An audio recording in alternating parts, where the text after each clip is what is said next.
top-fuel dragsters.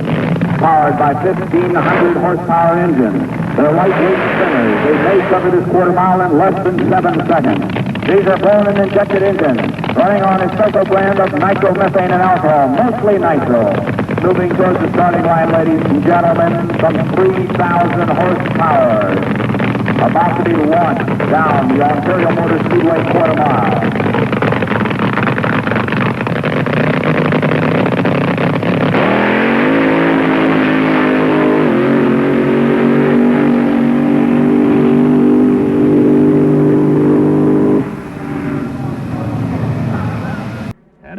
Pushed for that giddy little ride into the staging area.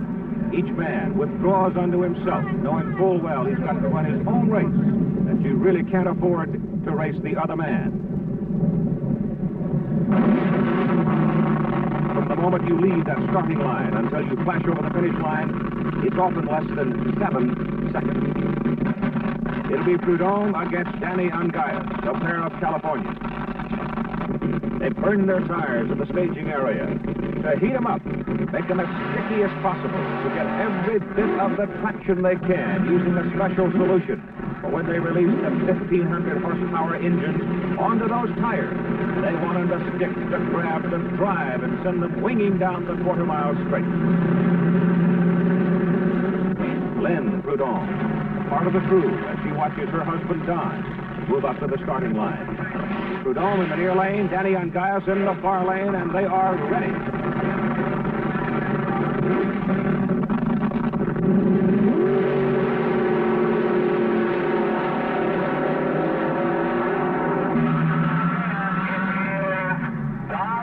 An incredible blast of power as Don Prudhomme defeats Danny Ungaius, the kind of action that is marking the 16th annual National Hot Rod Association staging, one of the most explosive, one of the most record-setting events in the history of drag racing. I'm Keith Jackson, and today on ABC's Wide World of Sports, I think that you'll just stand in awe at some of the mechanical and personal performances by some of the top drag racing drivers in the world. Around the turn, and the first one to the blue box is Don the Snake Prudhomme. This is it. This is the climax to all of the hard work, the frustration, the sleepless nights. The climactic moment for the NHRA National, Don Prudhomme, the Snake from Granada Hills, California. Jim Nickel, experienced veteran from Spring Valley, California. The day started near 4 a.m. for both these men on this day. Steaming hot weather has given them both fatigue, bone tiredness. They're as high right now as they can possibly be for a golden moment in drag racing. The highest payoff ever for the top fuel dragster. The biggest crowd in the history of the Nationals watching. The near lane, Don Prudhomme. The far lane, Jim Nickel. They are both staged.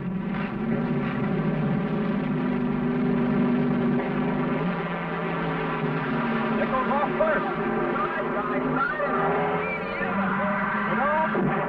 Oh my God!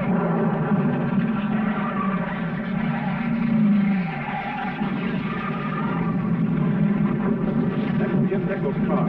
Jim Nickel's car has literally been sawed in half. The front end of it has skittered all the way down to the run-out area. Prudhomme braking heavily, his parachute behind him. But Nickel's car, cut in half, there is the driver's cage. It carried at least 350 feet down the track and bounced over into the grass.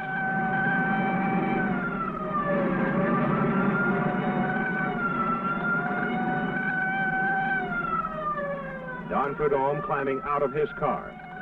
He appears to be all right. It was Jim Nickel's car that came apart.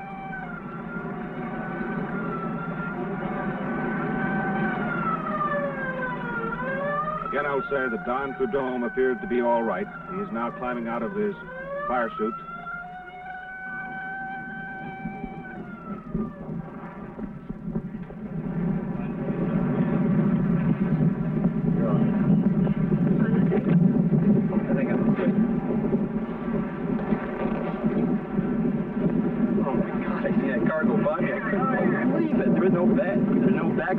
or nothing.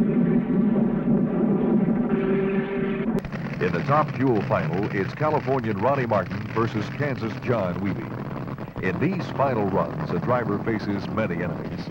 His opponent, the lights, the track, and still another, himself. The psychological pressure is enormous. To fight it, a man needs more than just razor-sharp reflexes. He must think like a winner.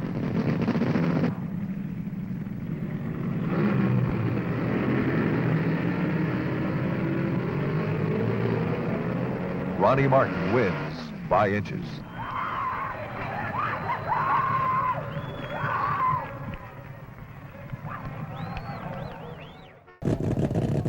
Also, here's the camera on the starting line atop the NHRA control tower where the announcing, timing, and scoring is done. And this is Kenny Safford. Safford in this semifinal round will be meeting Jimmy King. King and Marshall from Providence, Rhode Island.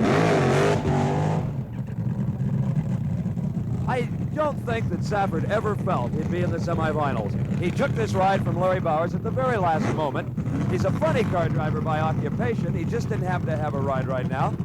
And there again we see the Bowers crew adding more fuel to Safford's tank. Now there may be some accusations later that that's some kind of secret sauce. But I believe it's just fuel just topping off the tank. That may also indicate that they're burning a very high percentage of nitromethane, because the higher percentage, the more volume you burn. Would you believe 4 gallons in one run? And it costs about $7.50 a gallon. Zooming in on the action, and here's a man who took no chances. He'd never been to a drag race. He wasn't sure what it was all about. That's our cameraman who just wants to make sure he hears Mother when she calls him for supper tonight, that's all. Kenny Safford anxiously awaiting the bro start. King and Marshall in the 4 lane. A good start. A beautiful race. King and Marshall, Kenny Safford, who won it? Kenny Safford. The win light flashing for Ken Safford. And here's the one the fans have been waiting for. Big Jim Dunn, a fireman from La Mirada, California. Goes about 240 pounds. Jammed into the cockpit of a AA fuel dragster. Dunn, the farthest he's ever gone in national competition was to runner-up here at the Winter Nationals some years ago, where he was defeated by the Hawaiian. The crew making a lot of hand signals to Dunn, trying to get him in the puddles of bleach. Garlits already headed towards the starting line. Garlits wearing not only does Garlits have a rear-engine car, he's wearing a full coverage helmet. The breather mask is hidden, and he peers through a window in the helmet. 6:70, the elapsed time for Don Garlits. Boy, he's consistent if nothing else. 6.72, 6.72, 6.8 in the original elimination, now 6.7. But only 209 miles an hour. He's going into the finals with a potential for a great deal more horsepower. Indeed. Kenny Safford has really got his work cut out for him. No question about it. Be quite a race to decide the top fuel eliminator coming up in... The announcer right now is saying, ladies and gentlemen, Don Garlits, and that's the only introduction he needs. The unique rear-engine sensation.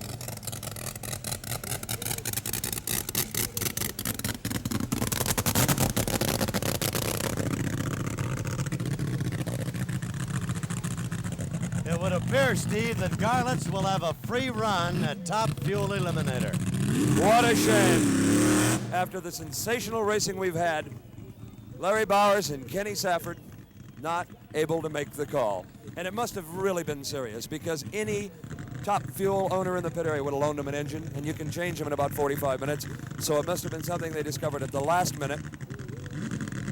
So we're sorry to say we're going to climax the Winter Nationals. And look at Garlits. He's already shaking hands, and he hasn't left the starting line. From Seffner, Florida. And believe me, after this win and this new rear-engine dragster, he's the undisputed king.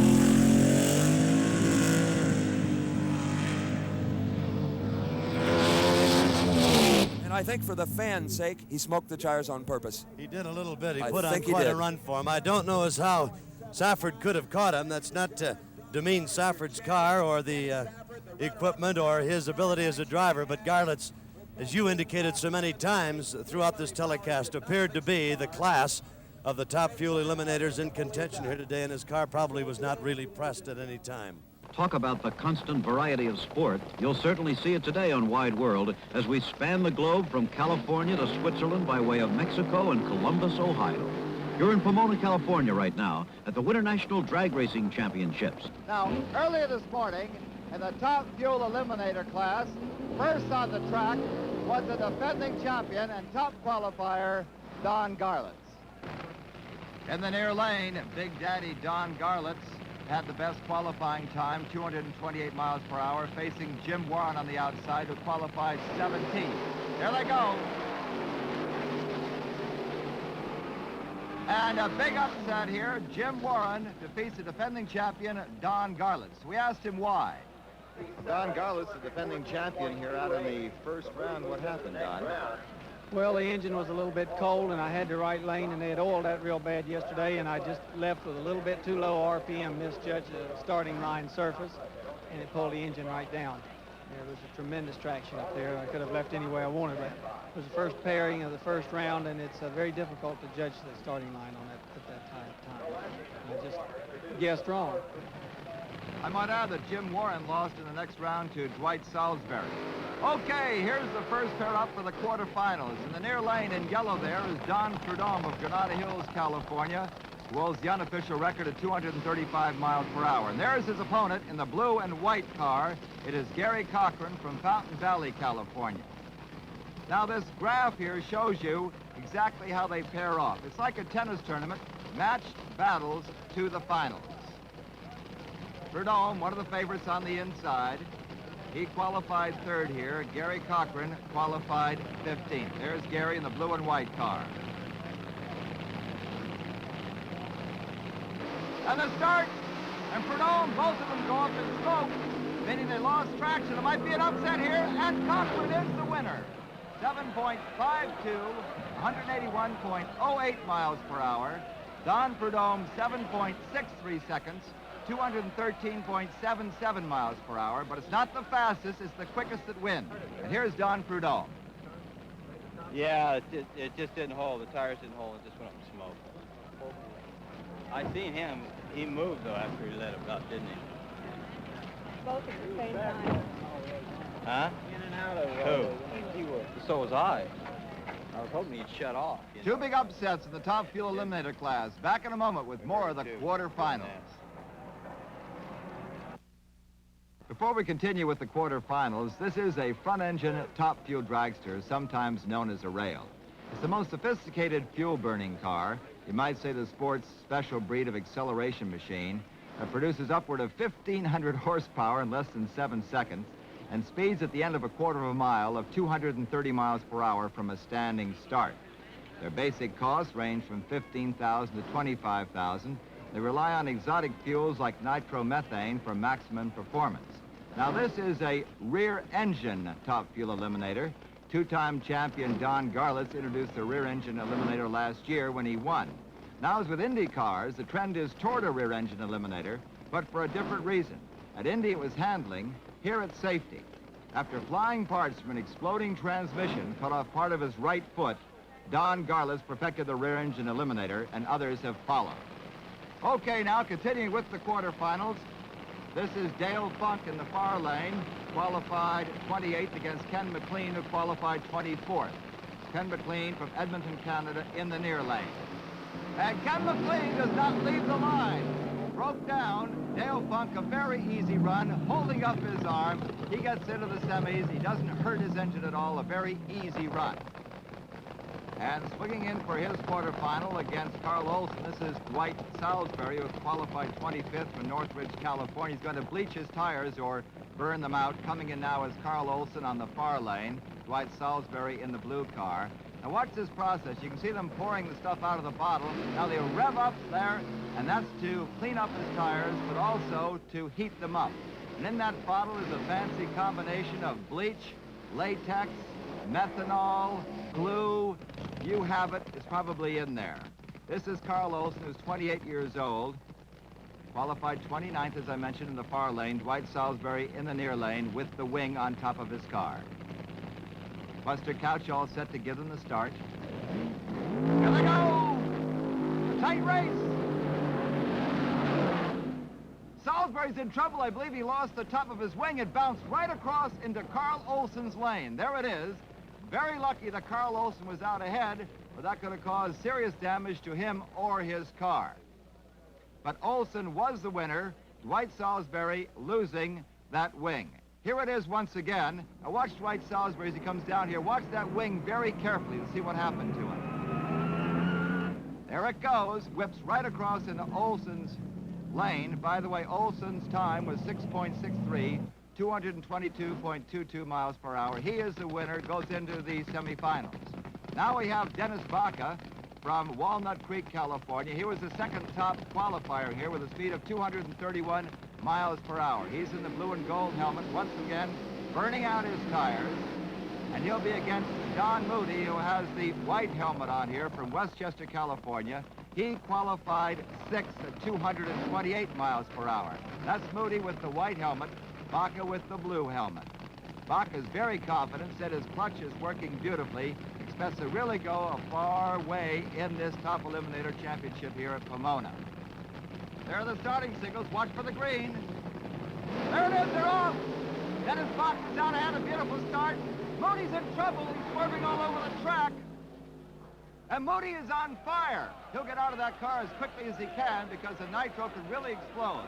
But there's the beauty of a rear-engine car. The fire is behind him, not in front of him. Dennis Baca, the winner, 6.56, 231.95 miles per hour. How'd you run it, Dennis? Just perfect. Like it hadn't even run yet. It's in good shape.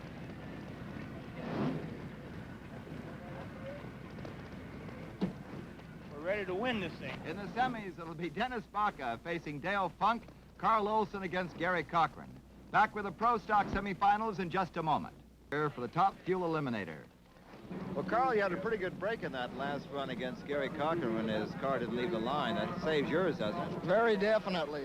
Go 5 rounds in any race is real hard on equipment, and if you can get one free run, it really helps. Now, what about this final against Dennis Baca? Have you raced against him? I've raced Dennis once or twice in my whole life. How have you done? As a matter of fact, the truth is I don't remember. Only one I care about is the one that's coming up. How's your car, okay? Excellent. It's just in perfect condition. Good. Good luck, Carl. Thank you very much.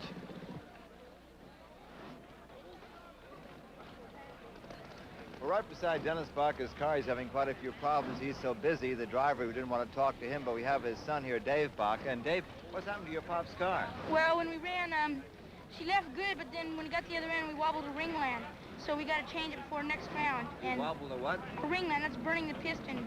See, if we don't fix it, it could be fatal, you know, to the motor. Do you think your pop will get it fixed in time?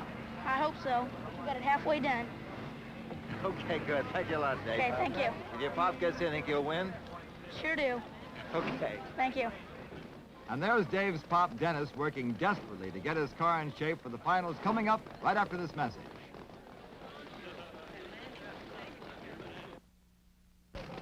Now to the finals of the Top Fuel Eliminator. That's Dennis Baca. He will be on the near lane against Carl Olson, who will be on the far lane. Dennis Baca is the favorite, qualified second, has the fastest speed of the day, 231.95. It's Carl Olson on the far lane. They're getting all set, revving up. The crowd is up. Here comes the start.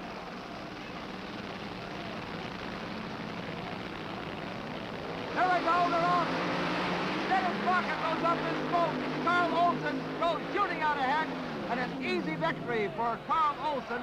6.74 his time, 219.51 miles per hour. But the whole thing was decided on Dennis Baca's start. He simply had too much horsepower. Here it is again. Too much horsepower. His tires lost traction. That is that blue smoke there behind him, and he lost it right smack at the start. A tremendous victory for 28-year-old Carl Olson. And there's Carl going over to talk to Dennis Baca. What are we going to do? Can't say anything except I'm disappointed. Right, left, I know I left. I moved on you a little bit. I just went up in smoke. Yeah, I thought that's what happened. I saw you out there. I moved on you, and I thought I got her, and then she went up in smoke. I'm so disappointed. Congratulations. And there he is, Carl Olson, who qualified 29th, wins his first national championship.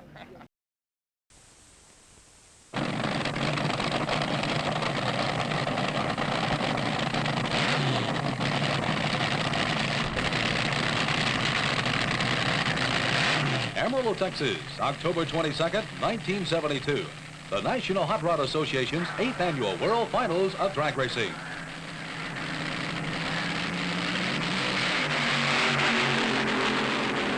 From throughout the United States they came, the top drivers and drag teams that competed in 35 regional meets to gain a chance to put it all on the line in the final showdown to determine the World Final champions in each of 7 classifications.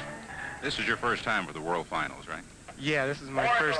I haven't been racing quite a year yet, and this is my first time at the World Finals. What do you think about the Amarillo Dragway and the World Finals being held in this part of the country? I think it's good because you're at a high altitude, and like I never run at a high altitude before, and I have to learn to run the car completely different. It's a whole different story. You have to put a lot more air through the motor and less nitro to lean the motor out to get it to make horsepower. And we found out that it was a little harder than we thought it would be, and so we hope today we'll get it dialed in just right.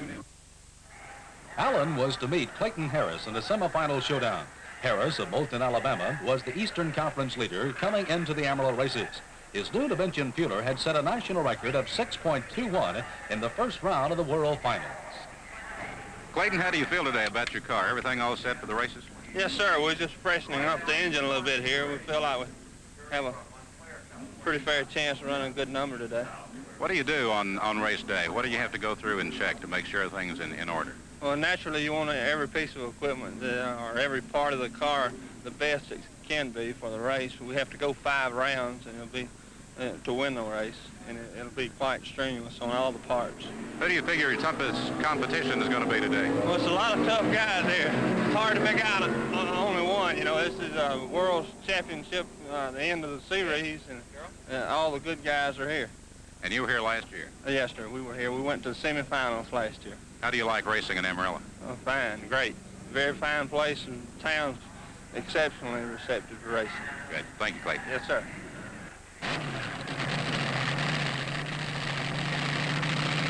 Semifinal, top fuel, Clayton Harris and Jeb Allen.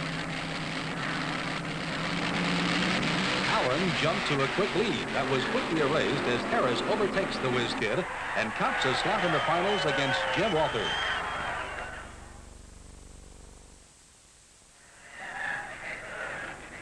Now with the sun fading, losers loading up for the long trip back home and fans standing for the final 2 big races, the World Finals were coming to a dramatic close. During the day, Clayton Harris had made several impressive runs against Bob Noyce, Hank Johnson, Herm Peterson, and Jeb Allen. He had worked his way through some of the best while Jim Walter of Paynesville, Ohio, had done the same with other entries. Walter was driving a Chrysler-powered 392 dragster that eliminated Ed Rennick, James Warren, also Don Reitzel, and Raymond Beagle.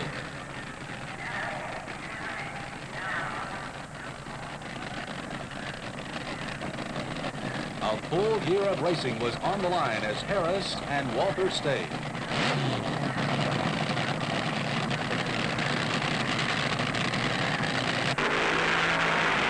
Both machines suffered big problems. Harris was ahead when his dune invention broke a rear end. Walter blew a tire, broke a main shaft, and lost a blower belt, but had enough speed built up to cross the finish line first. Well, a guy that has to be most excited over a big top fuel win. This is Jim Walters, and Jim, I guarantee it was a fantastic day for you at the World Finals, wasn't it? Yes, it was. I'm so happy I can't even believe it. It's just great. It's a long way from Paynesville, Ohio, though, isn't it? Yes, it is. 23 hours straight at it.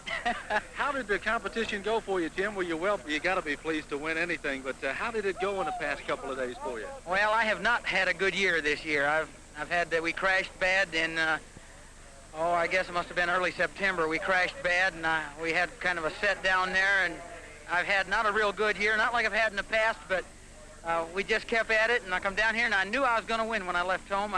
I went 4 rounds here last year, and I said when I left home, I'm going to go 1 better than I did last year, and I had my mind made up, and they put that in the paper, said long on desire, but short on power, and I showed them.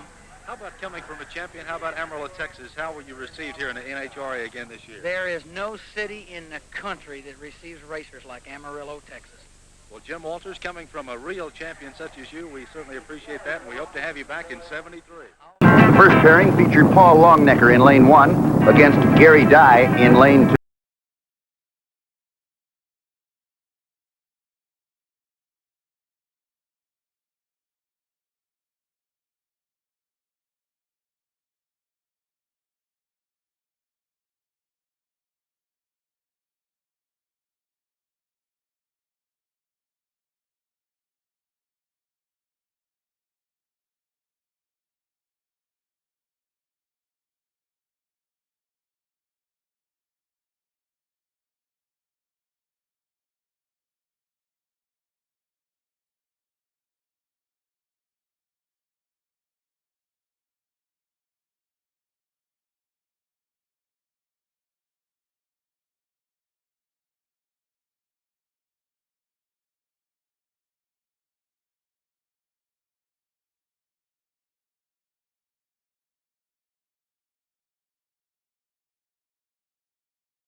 Rebel falters at the start line, and the Moonshiner claims an easy victory with a 6.91. 2 more cars and 2 more burnouts brought the Michigan boy Bob Farmer up to the line to go against the Sear and Schofield car.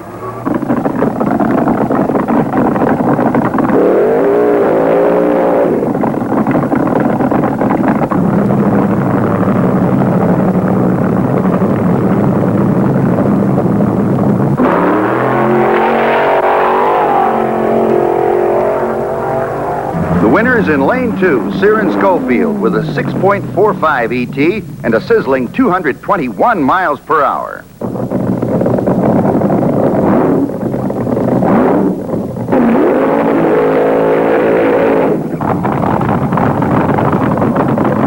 In this pairing, the celebrated Michigan driver Dick LaHaye puts Gene Rathgeb back on the trailer with a winning ET of 6.59.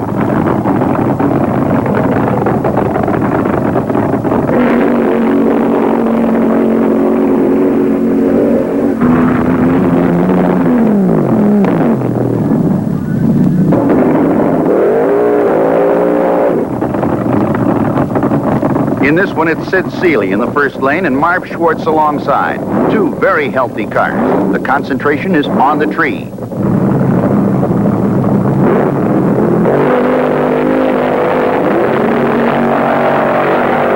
The Florida Flash grabs it. Marv Schwartz comes up with an ET of 6.63.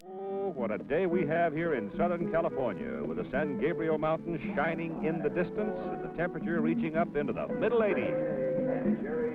A record crowd on hand for the 14th annual NHRA Winter Nationals at the Los Angeles County Fairgrounds in Pomona, California.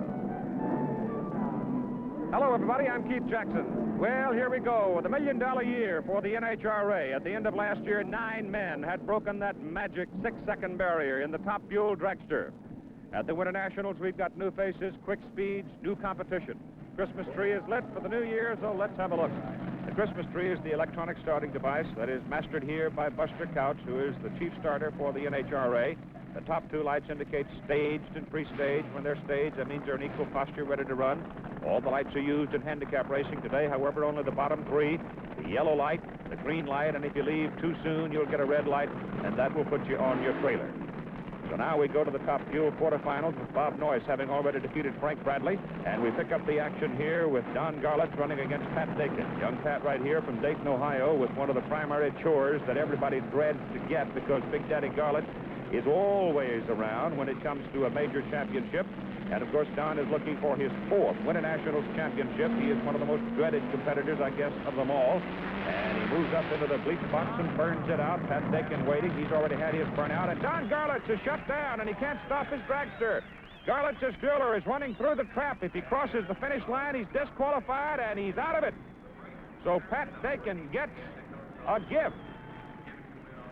A couple of weeks ago, Don Garlits was disqualified because a brake caliper snapped and he couldn't stop his fueler, and it could be the same thing has happened to him today. Nonetheless, Don is gone, and what a break for Pat Dakin. Anytime you get a solo run when you're scheduled to run against Don Garlits, You've had quite a gift. So Pat takes the run down. He jumps off that line very well, shuts down as he hits the speed trap and turns in a 6.57 run for the quarter mile. So Pat Dakin of Dayton, Ohio, is in the semifinal. We'll have more action for you in a moment.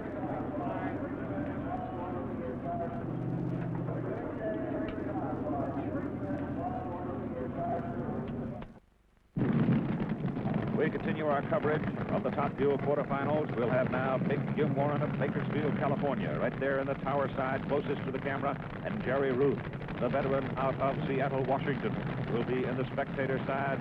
Jerry Ruth likes to call himself the king. He has not been quite as quick in the winter national competition so far as we have seen him before. He's been running in the 6:20s. Jim Warren of Bakersfield was the top qualifier as he puts down a 5.94 to lead all the Top Fuel qualifiers. The track has been resurfaced here at the Los Angeles County Fairground, and it's a much better track than it has been previously. And for some reason, the tower side on the right side of the racetrack, looking down at from the start line, appears to be the quicker of the two sides of the racetrack. Buster Couch bringing these two men very carefully now into position. This is the moment where everything begins to fit. You begin to hear funny sounds. You've got to control your personal discipline. You've got to control your emotions. And you've got to run your own race. You really can't sit over there and run the other guy. Now, Buster having a little bit of trouble getting up into that stage position. Now, you'll see that he'll make them both move up just a little bit here to get both those stage lights lit so that each man will leave at precisely the same time. In the far side, it is Jerry Ruth wiggling a little bit, but he hangs on to win. He wins it in a puff of smoke, though. Jerry Ruth may have cooked an engine as he puts down a 6.27 second elapsed time. James Warren has a 6.43. I would guess that Jerry Ruth is going to have a major mechanical problem when he goes back into the pits, but he has moved into the semifinals. Take another look at it in slow motion. You see the smoke starting to come out of the stacks. Jerry Ruth edging James Warren ever so closely. But I'd bet you that he's burned a couple of pistons. So now we move into the final of the quarterfinal matches. It'll be John Wiebe of Newton, Kansas against Gary Beck of Edmonton, Alberta, Canada. Here are a couple of veterans. We saw Gary Beck with a spectacular performance win the Nationals at Indianapolis Raceway Park last year. And he's been very, very consistent. Gary Beck in his first run had a 5.96 under the 6-second mark for the quarter-mile run, so we know that he can reach it. John Wiebe, on the other hand, well, you never know about John Wiebe. One thing for sure, that he will not make any mistakes because he's covered just about every drag strip in America. He knows the game from top to bottom. So we have two of the best in the business staged and ready to run. Beautiful start by Beck on the near side, and Gary Beck wins it. Gary Beck of Canada puts down a 5.90, and he goes into the semifinals, and that's the low ET of the meet so far.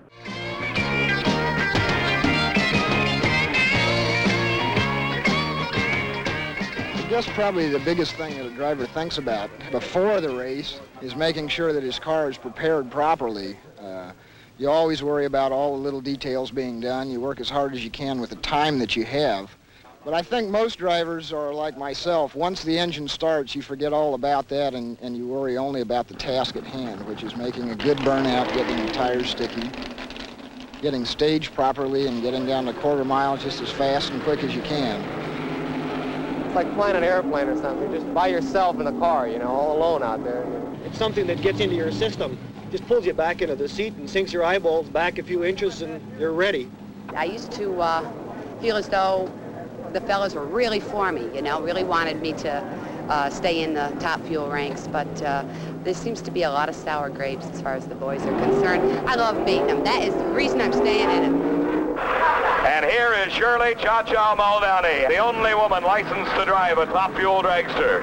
They think it's a male sport. It's not a male sport. It's just that, you know, I'm a race car driver. I just happen to be a woman, that's all. Doesn't make any difference. Well, I'm a target. It's like them old gunfighters of the West. Constantly, everyone's taking a shot at you. And every run that I make when I go to the line in competition, the guy that races me gives it his best shot. And it used to be a thing with me. You know, I just love to get to the boys. I just love the tantrums they throw, and they kick their cars and beat their cars with their helmets. And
underneath the tires.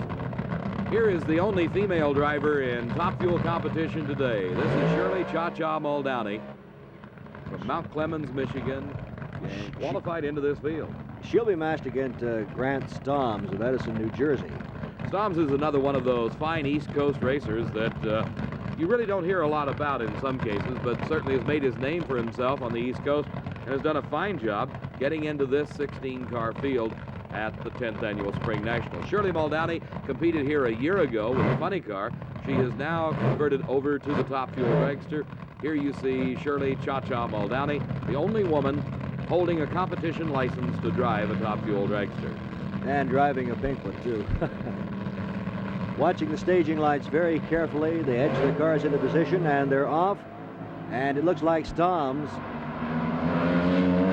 by a wide margin. Shirley, I think the first question is, are you a woman's liver? Yeah, Ted, I'd have to be, being the only gal in this game. Did they give you some rough times back in the pit there? Not today. Years ago, they used to. How did you get started in drag racing? Heavy street racing on the streets about 16 years ago. And then you advanced to funny cars, I believe, last year, weren't you? Yeah, well, I went to gas dragsters first, then a dual-engine car, and then into the fuel-burning funny car. I had a lot of success the first year. And I took the test for the fuel-powered digger and got that license last year and came along to the new car this year. It must give you quite a feeling of accomplishment to know you're the only licensed woman to drive a Top Fuel. Yeah, because I told that to a friend of mine, Pete Robinson. He's gone now, but I told him someday I'd be the first. And I'd be the first to go 200, 225, and I did so, and I'm pretty proud of it. Do you worry about anybody breaking your time? No, I think it'll be a little while before you see another gal.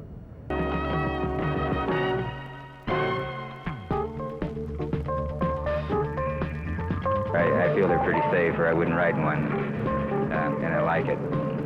That's what I do for a living.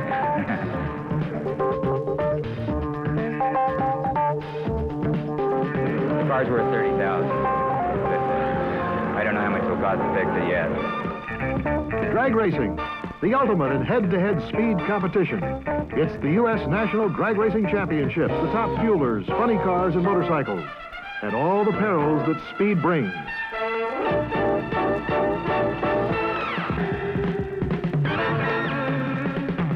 And here is Marvin Graham of Oklahoma City, Oklahoma, and he'll be going against the purple monster of R. Gaines Markley.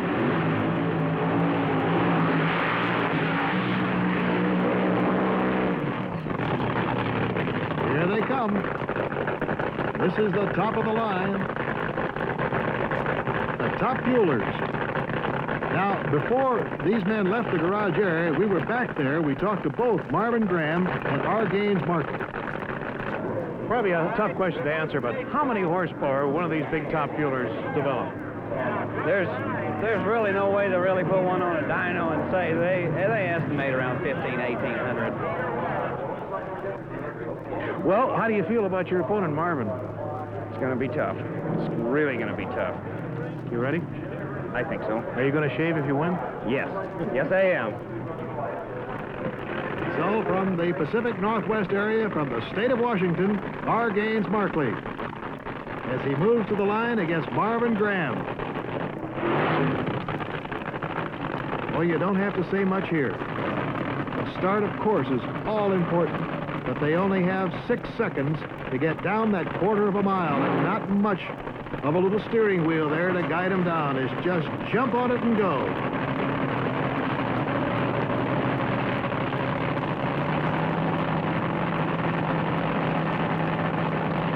Those stacks belching out the exhaust of nitromethane fuel.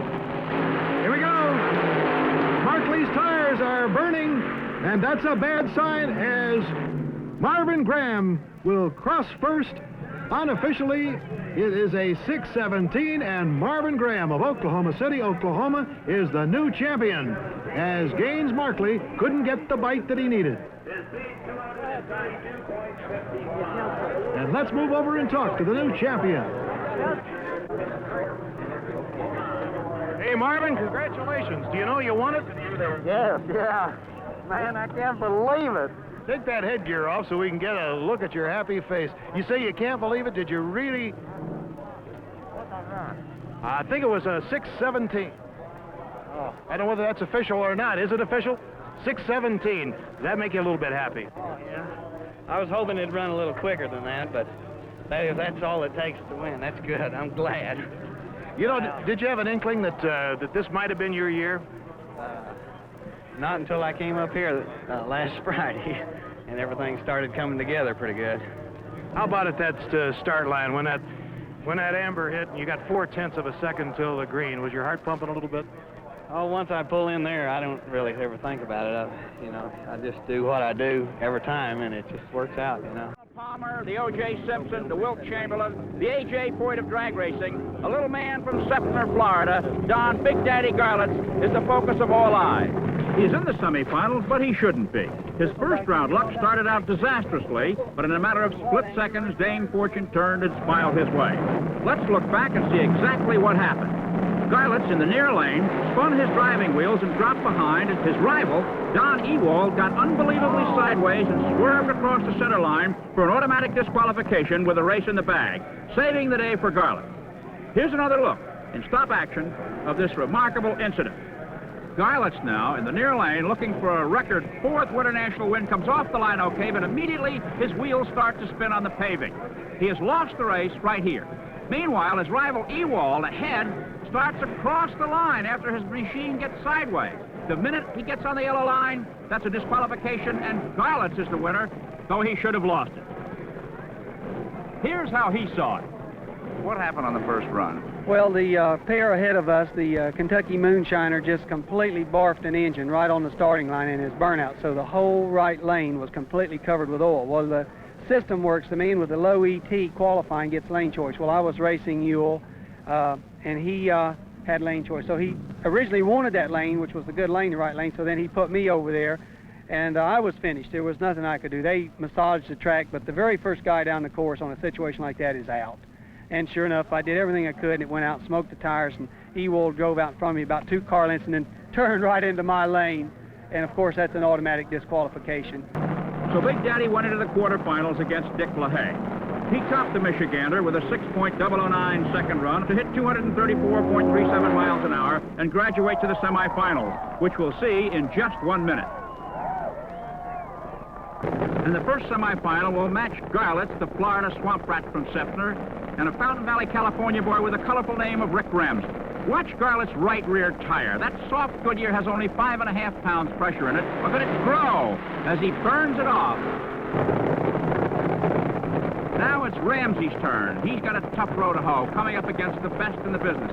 Garlits, a 3-time winner here at Pomona, is looking to make it 4. Now they go to the staging area, the critical part. The 2 left-hand lights set the stage lights. They must be obstructed, and the right-hand light is the one that starts the clock. Now Garlits is about ready to move into the stage. Ramsey's car, the top of the screen, blocks the lights. He's staged. Now Garlits is staged, and they wait now for the signal to go.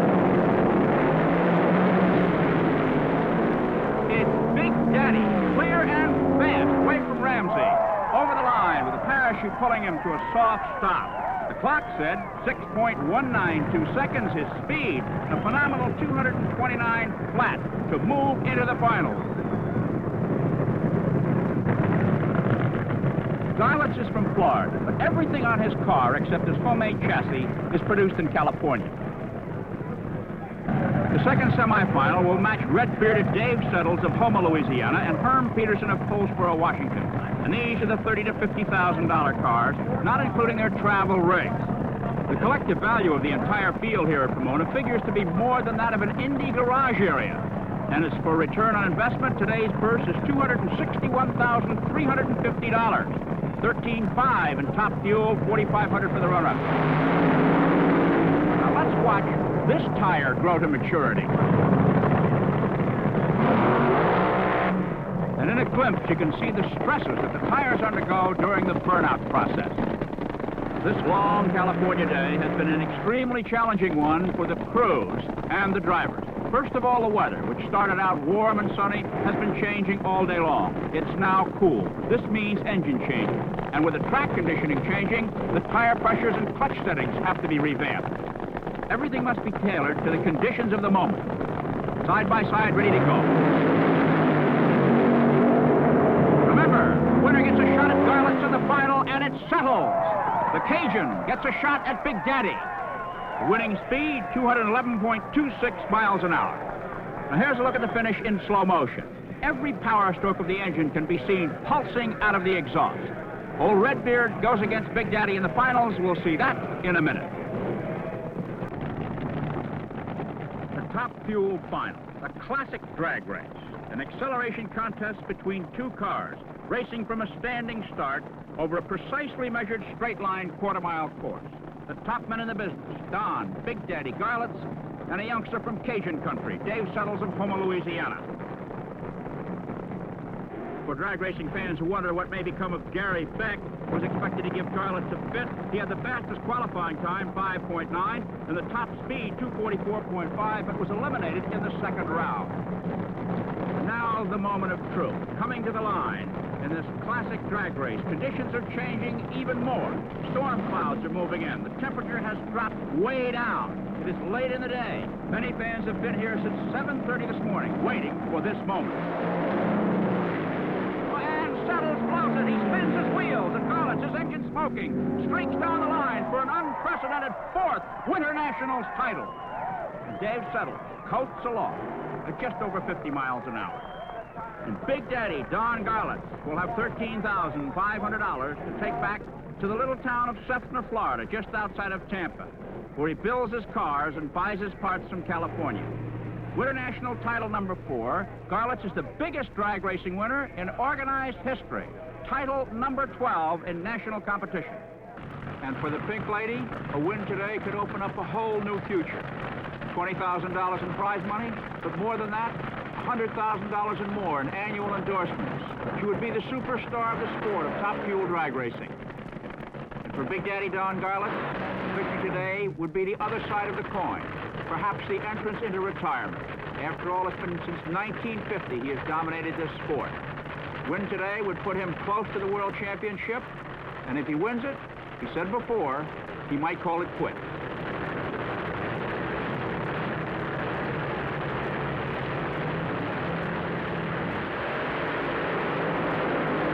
And Cha-Cha swerves, spins her wheels, and it's Big Daddy that does it. Beats the lady and wins his fourth national triumph here at Indianapolis. 5.93 seconds, 242.58 miles an hour for the man from Sefner, Florida. The swamp rat, they call him down there. And the class show as Shirley Cha-Cha Muldowney fails in the final. Way to go. All right. Wow, in front again, huh? Yeah, looks like I did it again, Chris. Well, you sure did, and congratulations, Don. Maybe that World Championship will come your way this year. Well, I'm knocking on the door right now, that's for sure. That puts me about 1,100 points ahead of Beck. Marvin Graham defeated Paul Longnecker in other quarterfinal action, and here we see Big Daddy himself, Don Garlits, from Tampa, Florida. He is matched up against Dale Funk from Radcliffe, Kentucky, Funk peering out of his fire mask and crash helmet. Tightly encased in the roll cages of these cars, the drivers propelling themselves through the quarter mile in less than 6 seconds. That from a standing start. Don Garlits has already recorded the low elapsed time of 5.63 seconds. He must run quicker than a 5.69 sometime during this race to back that up for an official national record. He already holds the record at 2:50. Let's see how he does. And it's Don Garlits, an outstanding 5.65 seconds. Speed 249.30 miles an hour. Top Fuel Eliminator, the only race remaining at this 1975 NHRA World Finals here at Ontario Motor Speedway. And this man has a lot riding on it. He has already publicly announced that he will retire at the end of the 1975 season if he does two things. If he sets the record at 250 miles an hour, he has already done that, and if he wins the World Championship. He is one race away from doing that. Don Garlits of Tampa, Florida, to meet up against Herm Peterson in the final of Top Fuel Eliminator. As the sun slowly sinking into the Pacific here in Ontario, California, Herm Peterson coming towards the starting line. Peterson from Paulsbo, Washington, the comeback story of drag racing. Severely burned in a fire a couple of years ago. Herm Peterson jumped right back in the cockpit. About 6 months later, his comment, well, if I were a house painter and I fell off a ladder and broke my leg, I'd go back to painting houses. I'm a race driver. This is the finals for Top Fuel Eliminator. Don Garlits, the first man ever to run 250 miles an hour, put it together for a national record here. He also is the quickest man ever at 5.63 seconds. His matchup here against Herm Peterson in the final could lead to a total of some $38,000 in winnings for Don Garlits, all of it riding on this run. If he wins the World Championship, that's $20,000 in bonus money. If he wins the event title, that is some $18,000 in cash and contingency, all to one man, Don Garlits of Tampa, Florida. A career spanning 25 years, from the very starts of the streets and abandoned airports back in the mid-50s to today's highly sophisticated and ultra-fine racing plants like Ontario Motor Speedway. Don Garlits, at the end of a long, long season, up against Herm Peterson. The nod of the head, they say they're ready. They'll be concentrating on this device, the Christmas tree. One amber light, then green, and the race is on. The final race of this 1975 World Finals at Ontario Motor Speedway.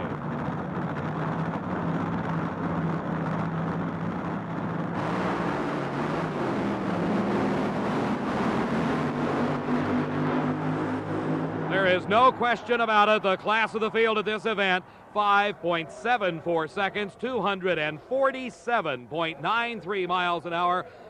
Big Daddy Don Garlits, your world champion for 1975.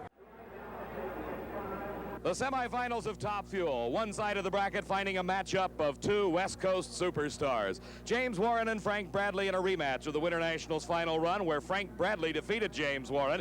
In the other half of the bracket, it is Jim Booker driving the only Chevrolet in the field. He's matched up against the former national champion Marvin Graham from Oklahoma City. This is semifinal Top Fuel racing at the Gator Nationals. And it's James Warren in the near lane against Frank Bradley.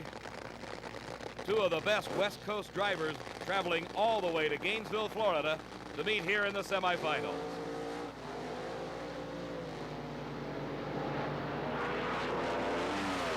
A great race as James Warren pulls it out in the last eighth of a mile.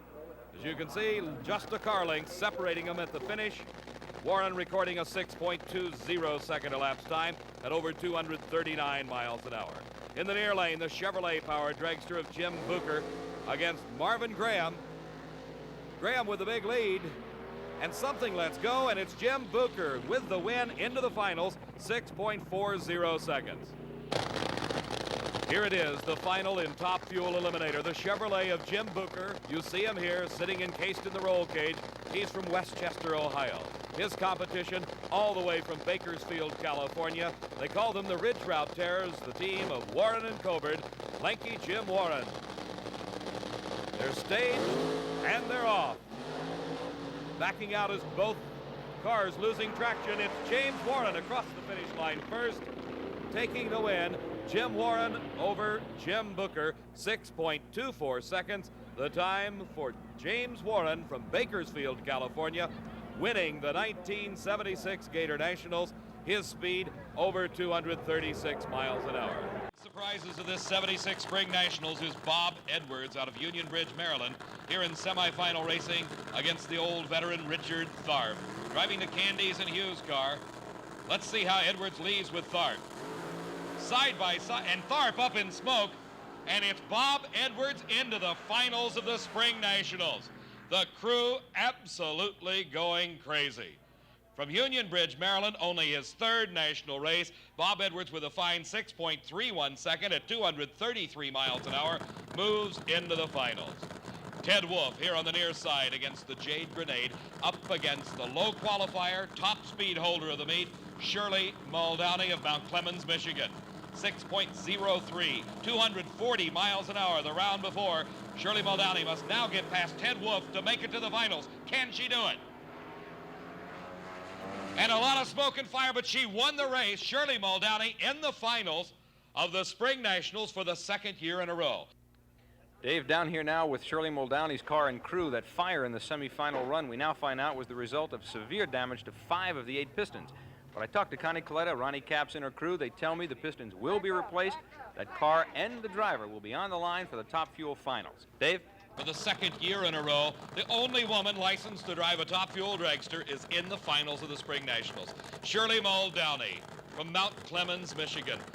Runner-up here a year ago, runner-up at the U.S. Nationals last year, has another chance to win the title. The man with his heart in his throat has got to be 25-year-old Bob Edwards of Union Bridge, Maryland. He's only run in 3 national events, qualified at all 3, but the furthest he's ever gotten is right here into the finals against Shirley Muldowney at the 76 Spring Nationals. It's Bob Edwards against Shirley Muldowney.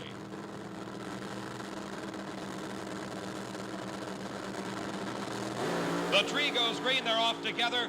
It's Shirley Muldowney pulling away, and Shirley Muldowney becomes the first woman in history to win Top Fuel Eliminator. 1976, Top Fuel champion, Spring Nationals.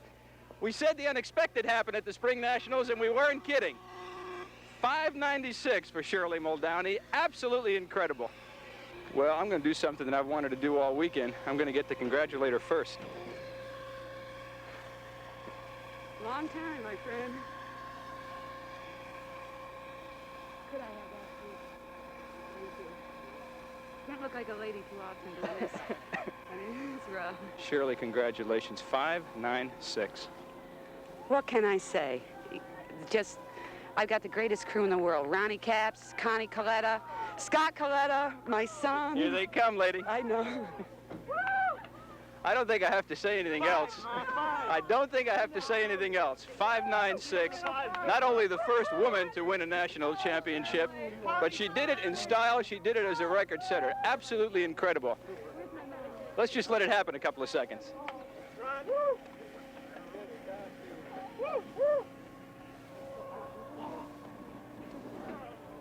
Shirley, talk to me for 2 seconds. Tell me what was happening on the line as you were staging. I was thinking, and I don't know, last year at Indy we did real good, but I was late. I was late a few times on the light, and I don't know what it was, but Ronnie Capps said something to me about a month ago, and he says, Shirley, remember always one thing, drive your own race, and I said that to myself 100 times today, drive your own race, and it paid off. I said earlier in this event, Shirley Muldowney was not a great female racing car driver. She was a great racing car driver who happened to be a female. Lady, you proved it. Thank you. Boys, the Top Fuelers, semifinal. John Wiebe against Gary Beck in the first one. Beck, a former world champion, beat Shirley Muldowney a little bit ago. He's from Edmonton, Alberta, and Wiebe is from Newton, Kansas. The winner of this one goes against the winner of the second semifinal for the big money, more than $20,000 to the winner. And Beck has trouble as men are rushing to the car, and again, the top competitor has problems right at the line. Wiebe, he's ready to go, but Beck, whatever's wrong, may keep him from going down. And it looks like he's not going to go down, which means that Wiebe will take a solo run. It's obvious now to go fast and try for lane choice in the final, or take it easy and save his engine. It's the winner of the fastest semifinal that has the lane choice. Let's see what he did. 6.27, 219 miles an hour. Rather slow for Top Fueler, but you can bet your life his engine is in tip-top condition for the final. Gary Beck is still sitting in his disabled dragster. He watches the lineup for the second of the 2 semifinals, pitting Richard Tharp of Dallas, Texas, against Jerry Ruth of Seattle, Washington. The winner to go against John Wiebe for the big bucks. Here on the right in the far lane is Richie Tharp, a 32-year-old driver from Dallas, Texas. His car from Pomona, Louisiana, the Candies and Hughes machine. Jerry Ruth from the Pacific Northwest, another top competitor in the near lane as they come to the line with their long wheelbase supercharged slingshot dragsters. Standing between the front wheels, facing down the track, starter Buster Couch. Ready to turn the lights on. We'll send them on their way to see who will go into the final. And Tharp smokes his rear tires but stays ahead of Ruth to win it and go into the finals against John Wiebe. His 599, 245-mile-an-hour run will give him lane choice against Wiebe in the big money final for the top honors here at Indianapolis Raceway Park. You ready for the final? I'm ready. You know, he's going to have hell beat me. I'm ready. What kind of a day has it been for you? Oh, it's been, you know, we've been changing a lot of pistons like everybody else. The first round, I think we got 3 pistons.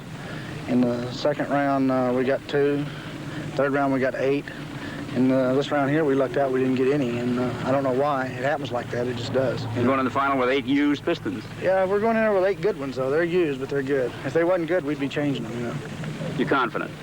Yeah, I'm real confident, you know. I think we're going to win, you know. We're going to try. You know. What about the pistons? What happens to them that makes you change them? Well, the heat will knock the oil ring down, or the top ring down, and it just lets the oil by and cuts the motor in about half the horsepower. It's you know, it's an expensive man's game, and I'm just lucky that I got some, you know, good mechanics and a good car owner, and we're in there and we're going to win. One reason for wanting to win is you need the money, I guess. Yeah, the money's the whole thing anymore. You know, if you do it as long as the ones that's around here has been doing it, you know. I mean, it's fun, but the money has a lot to do with it, yeah. And now for the main event, the last race of the day, the last race of the meet. John Wiebe of Newton, Kansas against Richie Tharp of Dallas, Texas. Tharp in the far lane, Wiebe in the near lane, as they bring their long wheelbase dragsters to the line. More than $20,000 at stake in this one, and this is what the fans are waiting to see, who the Top Fuel champion will be. And Wiebe's red lights in the near lane, giving it to Tharp in the far lane. And Wiebe apparently doesn't know it. He races Tharp right to the wire, but it's Richie Tharp from Dallas, Texas, the new Top Fuel champion. And the time's identical to the nearest hundredth of a second, 6.11. Tharp speed 240 even, Wiebe speed 243.2. But it's Tharp's money. Any way we can get him, huh, Richie? Oh, you bet. You know, it was a hard fight. You know, my crew, man, you just can't believe how great they are. Did you know that Wiebe red-lighted?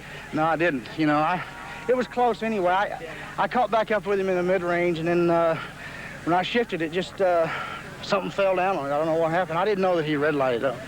In Top Fuel, Frank Bradley has a mathematical chance of catching Richard Tharp, the points leader, but the story really centers around Shirley Muldowney of Mount Clemens, Michigan, who is the low qualifier, and in qualifying Saturday, recorded the second fastest speed ever in the history of drag racing. Shirley, winner of the 1976 Spring Nationals event, out to prove that she is definitely a winner, and here 5.77 seconds, her speed 249.30 miles an hour. But that's not good enough for Shirley. She says she's going to break the 250-mile-an-hour barrier, and she feels she can do it. Well, this is the place to do it. This is the world's fastest drag strip, Ontario Motor Speedway, and the best cars in the country throughout the world are here for this World Finals. We'll see some great action in all the categories. We'll start things off today with Top Fuel Eliminator. NHRA starter Buster Couch watching the next pair coming up to the starting line, and this is one of the very important races in Top Fuel Eliminator, as this man, Frank Bradley, has a chance to win Top Fuel Eliminator World Championship title, a mathematical possibility. He's got to win all the races, the entire event, plus set records both ET and mile an hour. His competitor is Pat Dakin, driving this race for Mike Cool. Cool from Torrance, California, Dakin himself hailing from Dayton, Ohio. Both cars staged. Taking a look at the drivers as they concentrate on the start. Side by side, it's Dakin through the finish line first by a half a car length, putting Frank Bradley out of competition. And that means it is Richard Tharp, the driver for the Candies and Hughes Top Fuel Dragster, your Top Fuel World Champion for 1976. Hello, everybody. Nice to be back in Gainesville, Florida. You know, one of the reasons championship drag racing is so popular to both fans and drivers alike, the wide variety of machines you will see at these tracks. Everything from the kinds of cars you and I can have sitting in our driveway to some of the most exotic racing machines in all of motorsports. For instance, I'm standing in front of the top of the line, the Top Fuel Dragster. Through a quarter mile, these machines are capable of speeds over 250 miles an hour in less than 6 seconds. These cars weigh about 1,500 pounds. The engines are putting out around 2,000 horsepower. The fuel is an exotic blend of nitromethane and methanol. There's a 2-speed manual automatic transmission. There's no clutch. The driver works it with a lever. It also has conventional disc brakes in addition to a parachute in the rear. The car is stabilized by air spoilers both on the back and the front. They are the premium muscle cars of championship drag racing. And let's take a look at some of the top drivers in this category. James Warren, Bakersfield, California. James Warren, the Ridge Route Terre, drives the Warren and Coburn car. He won this event here in Florida last year. This year, he's already won the Bakersfield, California March meet. Warren is married. He and his wife have 2 children. I'm Jerry Ruth, and I'm from Seattle, Washington. Jerry Ruth, they call him the King. He won the Winter Nationals in Pomona, California earlier this year. There are some in the sport who, for obvious reasons, call him a tall, sunny Bono. Richard Tharp, Dallas, Texas. Richard Tharp. In 1976, he won the Nationals in Indianapolis. He went on that year to become the NHRA World Champion. Off the track, Tharp is one of the more flamboyant dressers. I'm Shirley Muldowney from Mount Clemens, Michigan. The only woman licensed to drive a top fuel dragster. Last year, she won the Spring Nationals and the World Finals. She's a gourmet cook and an interior decorator. Hi, I'm Don Garlits from Seffner, Florida. Don Garlits, they call him Big Daddy, the winningest top fuel driver in NHRA history with 15 victories. He's a legend in motorsport racing and certainly the favorite of the home state crowd here in Florida. It is top fuel eliminator final. Pat Dakin in G.L. Rupp's car and Don Garlits.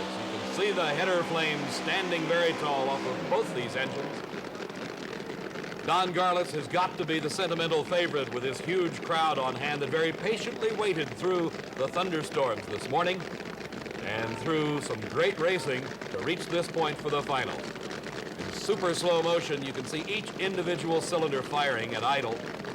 And then the flames standing tall as the tires in the burnout by Don Garlits.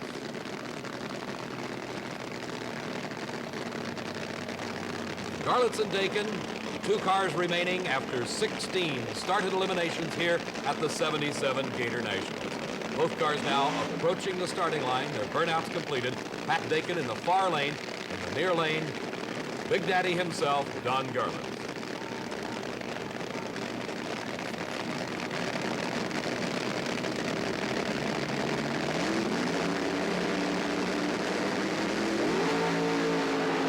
Leaving the starting line together, Dakin beginning to drift across the track.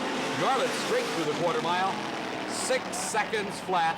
His speed, 243 miles an hour for Don Garlits. Here in slow motion, you'll see what happened.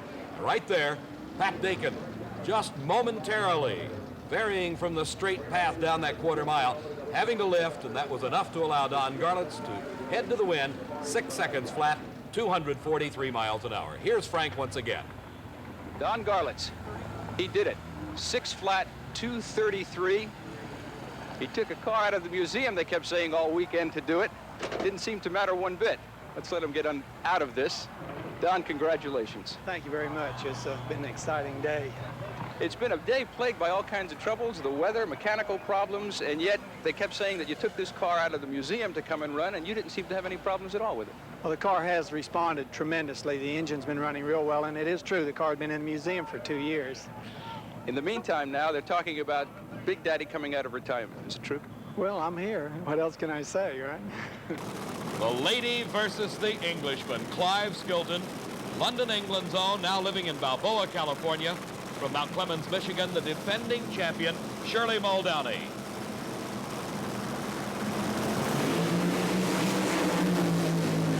Muldowney and Skilton side by side in the middle of the course. Muldowney by less than a car length, winning her 2nd straight Spring Nationals title. Shirley Muldowney, top fuel champion at the Spring Nationals. For sheer elapsed time and speed, nothing beats Top Fuel Eliminator. In fact, this weekend, Jerry Ruth of Seattle, the all-time drag racing speed ever, 255 miles an hour. The engines are behind the drivers. They like it that way. So are the fires, the hot oil, and the parts. Let's meet some of the people that drive these landlocked missiles. Yeah, my name's Jeb Allen, and I'm from Santa Rosa, California. Jeb won this race in 1972 at the age of 18, the youngest ever NHRA Pro winner. He was runner-up here last year and scored a Fall Nationals victory in '76. Hello, my name is Shirley Muldowney, and my home is Mount Clemens, Michigan. The premier female motor racer in the world, Shirley has won the World Finals, back-to-back Spring Nationals, and broke the track record qualifying here. My name is Jerry Ruth, and I'm from Seattle, Washington. Called King of the Northwest, Ruth has more divisional crowns than any other driver, is a former world champ, and is looking to back up a new national speed record today. Thank you, Steve, and incredible the breakage at the Summer Nationals. It's another single run in the finals. Jeb Allen unable to start his engine. Shirley Muldowney, for the 2nd major race in a row, will be the winner and extending her lead in the World Championship Series. Shirley not about to back off of it. An excellent 6.02 second elapsed time, 234 miles an hour. And for the second year in a row, it is Jeb Allen, the runner-up at the Summer Nationals. And there's not a smile in the crew of Jeb Allen, and it's a difficult, difficult day to work that hard between the semifinals and the finals to get the car ready to run, and yet the engine not starting. Jeb Allen getting out of the car, taking off the fire suit, and a tough, tough break for the Santa Rosa-based driver, Jeb Allen. Here's Steve again with Shirley. Shirley Muldowney, our Summer Nationals Top Fuel champion. Your pre-race confidence was well deserved. I don't know what to say, Steve. You know, we worked awfully hard. Jeb was really hard. You know, I was worried about him. Pat Dakin was really tough to get by. I mean, he was right there. What can I say? You know, we all did our jobs right today. Just the track made it a little hard on us. And you extended your points lead towards the World Championship. Would that be something, your lifelong dream? That's it. You know, we have a very comfortable lead now. You know, we used up a lot of races. We had hard luck at the Winter Nationals, but we have a comfortable lead now, and I think my dream's going to come true. Well, here comes Connie, your crew chief, and your son, John, and all the boys, and I'm sure you want to hug them, and they want to congratulate you. Ronnie told Again, congratulations. Shirley Muldowney, Top Fuel champion. David, back to you. We'll tell it like it is. It really is against the male ego, for sure. I mean, this sport was invented by men, and this drag racing and Top Fuel was by just me and a few of the guys. You know, we brought it up from just little flathead Fords, you know, and rails, and we feel like we designed it, we invented it, and now here comes a gal, and she's beating us at our own game. It's a hard pill to swallow, so that's another thing that brought me back. I just wanted to see if she could really beat me, you know? Well, Shirley, from Mount Clemens, Michigan, qualified easily among the leaders. And coming to the line against Dick LaHaye here of DeWitt, Michigan, she was ready to start her quest for the world title. But then things turned sour for Shirley. Off they went. She's here on the right, and her car gave her trouble. And LaHaye won at 221.13 miles an hour. And Shirley was not only out of it for this run, but for the meet as well. Her mechanic, Connie Coletta, is dejected. For Shirley, it was rough, literally and figuratively. For now, her chances for the World Championship are seriously jeopardized. She's going to worry now about this man, Frank Bradley of Napa, California, the only person who can beat her for the world title. She'll be watching him for the rest of the meet. I asked Shirley what happened to her car that knocked her out so early. We put the necessary horsepower in the car for the first round. The car left unbelievable, and I went to shift it at half track. We went through the tire shake, and it wouldn't go in high gear. So I legged it in low gear all the way. I knew it would hurt the motor, and it looks like the only way they can beat us is when we hurt the motor. Now it's Dennis Baca and Frank Bradley. Bradley must win this one and keep on winning if he wants to win the World Championship. Baca from Concord, California, is a rug salesman when he's not strapped into this rail dragster. Bradley now, crucial moment. And on the sidelines, a very interested spectator. Shirley Muldowney knows that her World Championship stake lies in this race. If Bradley wins, she's got some more sweating to do. If Baca wins, she's the world champion. At her side, Don Garlits. And away they go. It's close. It's close. And it's Baca by 12 one-thousandths of a second at 6:055, 234.37 miles an hour. Dennis Baca's happy and Shirley Muldowney's happy. Oh, excuse me for interrupting. Hi, Congratulations, Shirley. It broke your way. Thank you, Chris. Pleased? Happy as punch. Don Garlits, you had a tough day. What do you think about a lady world champion? Well, I'll tell you, I predicted it, and there she is. It's a great day for you, and for you, Don, better luck next time. That's great. We got a queen in drag racing now. He must have known that when he signed for my license a lot of years back, Chris. Did he really? Yes, he did. You're responsible for all this, then, huh? He helped. Oh. Baca has taken a good lane. He did have choice of lanes. I know what he's thinking right now. He knows he's picked the best lane. He's just hoping his crewman has lined him up in the best spot possible. He's looking for that wide footprint of rubber produced by the burnout.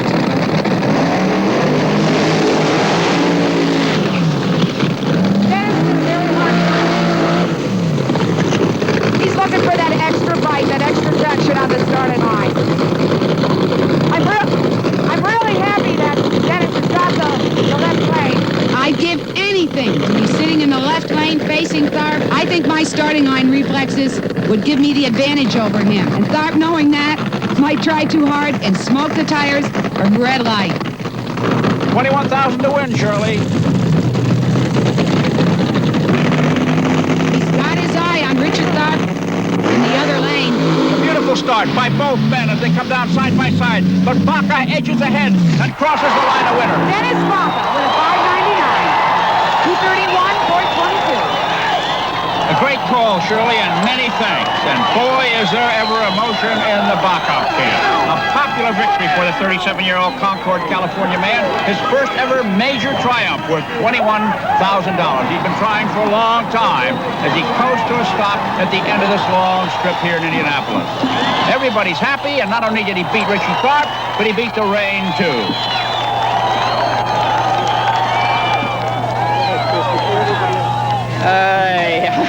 And it's happy time for Dennis Baca, the winner of the U.S. Nationals. Yes, crew, come on. Dennis, this your biggest day in drag racing? Yeah. We've been to the semifinals in 72 and 73. They called me the bridesmaid. I was runner-up the Winter Nationals 2 years in a row. Tulsa, Oklahoma. Grand Prix, I can't imagine all the ones I was runner-up at. But you've won this one. Yeah, I think we did. We worked our way this one. They didn't give us anything. We had to work hard. How'd you beat Tharp? How'd I beat Tharp? Our car just run better that time. It just run better. The track had been loose, like I told you earlier. We actually took power out of it, took clutch out of it so she wouldn't smoke the tires.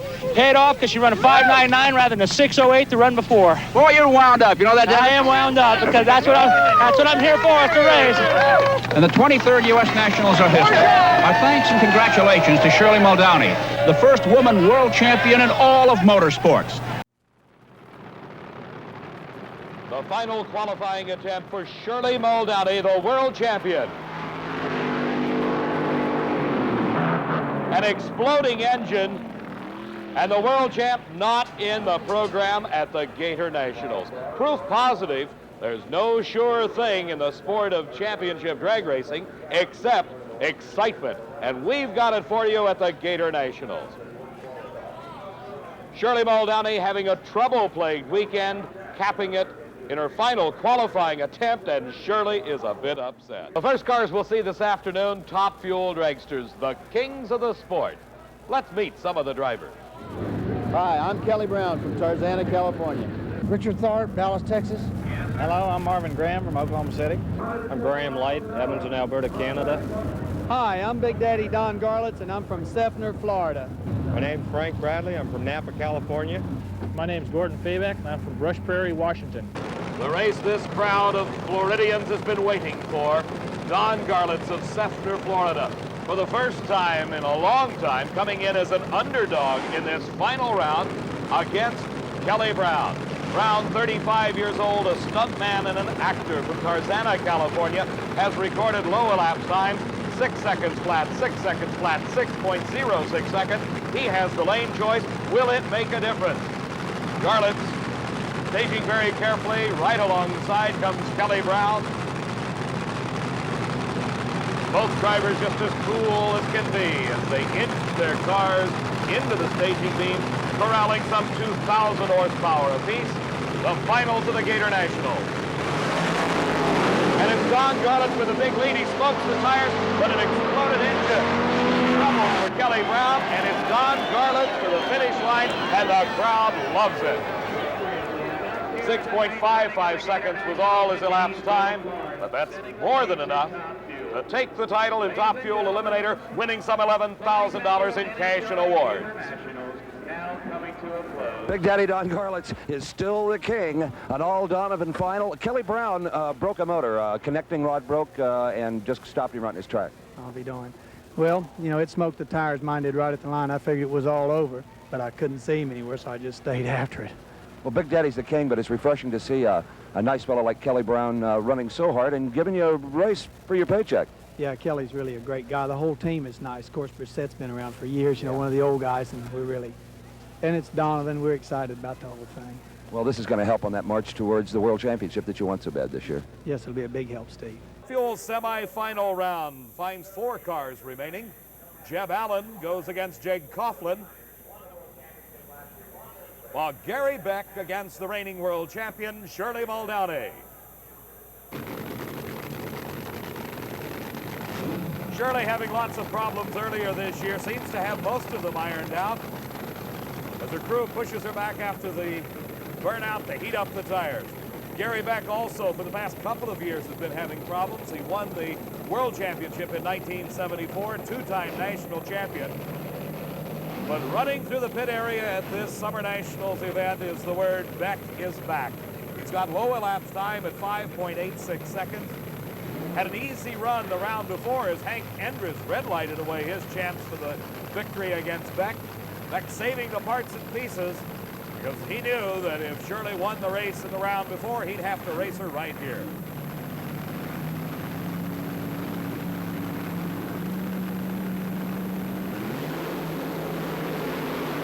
Side by side, Beck bouncing a little bit, but he apparently has it under control. A close race at the finish.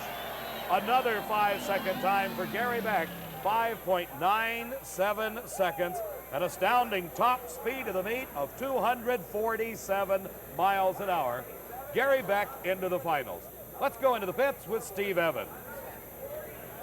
Gary's a good racer, and I'm glad to see him come back. He's had a downtime for a while, but he sure showed us all the way home this weekend, didn't he? Well, I think both your friends and fans, both you and Gary, are happy to have both of you back and running hard. Thank you, Steve. The winner of this race between Jake Coughlin, going further than ever in NHRA national competition, and Jeb Allen seems to be having problems. The crew down working on the engine, something apparently leaking fluid out onto the racetrack, and that's grounds for disqualification if they don't get it fixed. The crew down checking everything over, Jeb anxiously looking back through the roll cage. Apparently everything's all right because the signal comes to bring it to the starting line. It's Jake Coughlin in the far lane, Jeb Allen in the near lane. The winner of this to face Gary Beck in the final. Coughlin and Allen out side by side. Coughlin drifting towards the edge of the track, and Jeb Allen again pulls it out in just the last few feet of the racetrack. 6.02 seconds, 230 miles an hour. It'll be Jeb Allen against Gary Beck, and here in instant replay, you can see just how close it was. Two of the finest top fuel racers in the country side by side. Here with Gary Beck is Steve Evans. Going into the final round after a 247-mile-an-hour blast, the head's not even coming off the motor. That's the Gary Beck we knew in '74 when you won the world title. Well, Steve, it's, you know, when you get things right, it starts to come your way. And we had a lot of trouble here qualifying, and we hurt a piston against Garlits in the first round, but we're slowly getting the fuel system worked out the way we know it's supposed to be. And it got an excellent racetrack. It's got an awful lot of... Two cars remain. Top fuel eliminator, Jeb Allen. Runner-up here a year ago. He lost when his car would not start on the starting line. He's looking around now saying, where's his competition? And that's the question. Gary Beck has problems. The car will not start. The crewman working on it. He throws down the wrench. And you see with the nod of the head, he tells Gary Beck, there is no way that it will start. Jeb Allen gets a single for the top fuel title. 24 years old, his second Summer Nationals title. He won it in 1972 at the age of 24. Gary Beck sitting, watching as Jeb Allen saving the parts for another day because there'll be another race. And Jeb Allen, the winner. Look at him applauding as the car sort of guides itself down the racetrack. And an elated Jeb Allen just applauding himself, and dejection on the face of Gary Beck as he gets pushed back into the pit area. Beck losing as his car would not start, and here's Jeb Allen, a very happy young man. Let's go to Steve with Jeb Allen. Jeb Allen, last year it was you who couldn't start your car in a bizarre final. This race seems to make a habit of that sort of thing in top fuel. Yeah, I don't know. We tried our best, you know. We worked all night long on our car, got it prepared for the final, and come to find out, you know, the track conditions, I didn't want to run it through. I felt my motor is a 580 motor at this point, and I see no reason to jeopardize that. We're looking for, you know, a win in Montreal, and possibly if we can win that, we'll start chasing the points and come in the running anyways. I don't know if we can win it or not.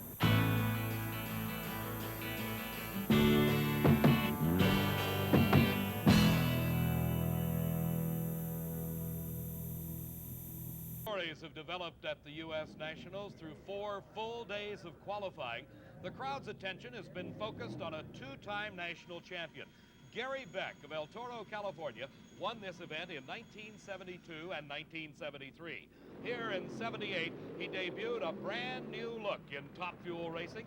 This is his new car. Let's compare it with his old car. Look at the wing placement, look at the engine placement, look at the driver placement, the general configuration of the body. Now compare this with the 1978 version. Notice how low the wing sits above the rear wheels. The engine placement itself much further out from the rear end. The configuration of the body designed to slip through the air a little better. A windscreen designed to protect Beck himself from the blast of air at over 230 miles an hour. In the first round of racing, Gary met up against the defending champion, Dennis Baca.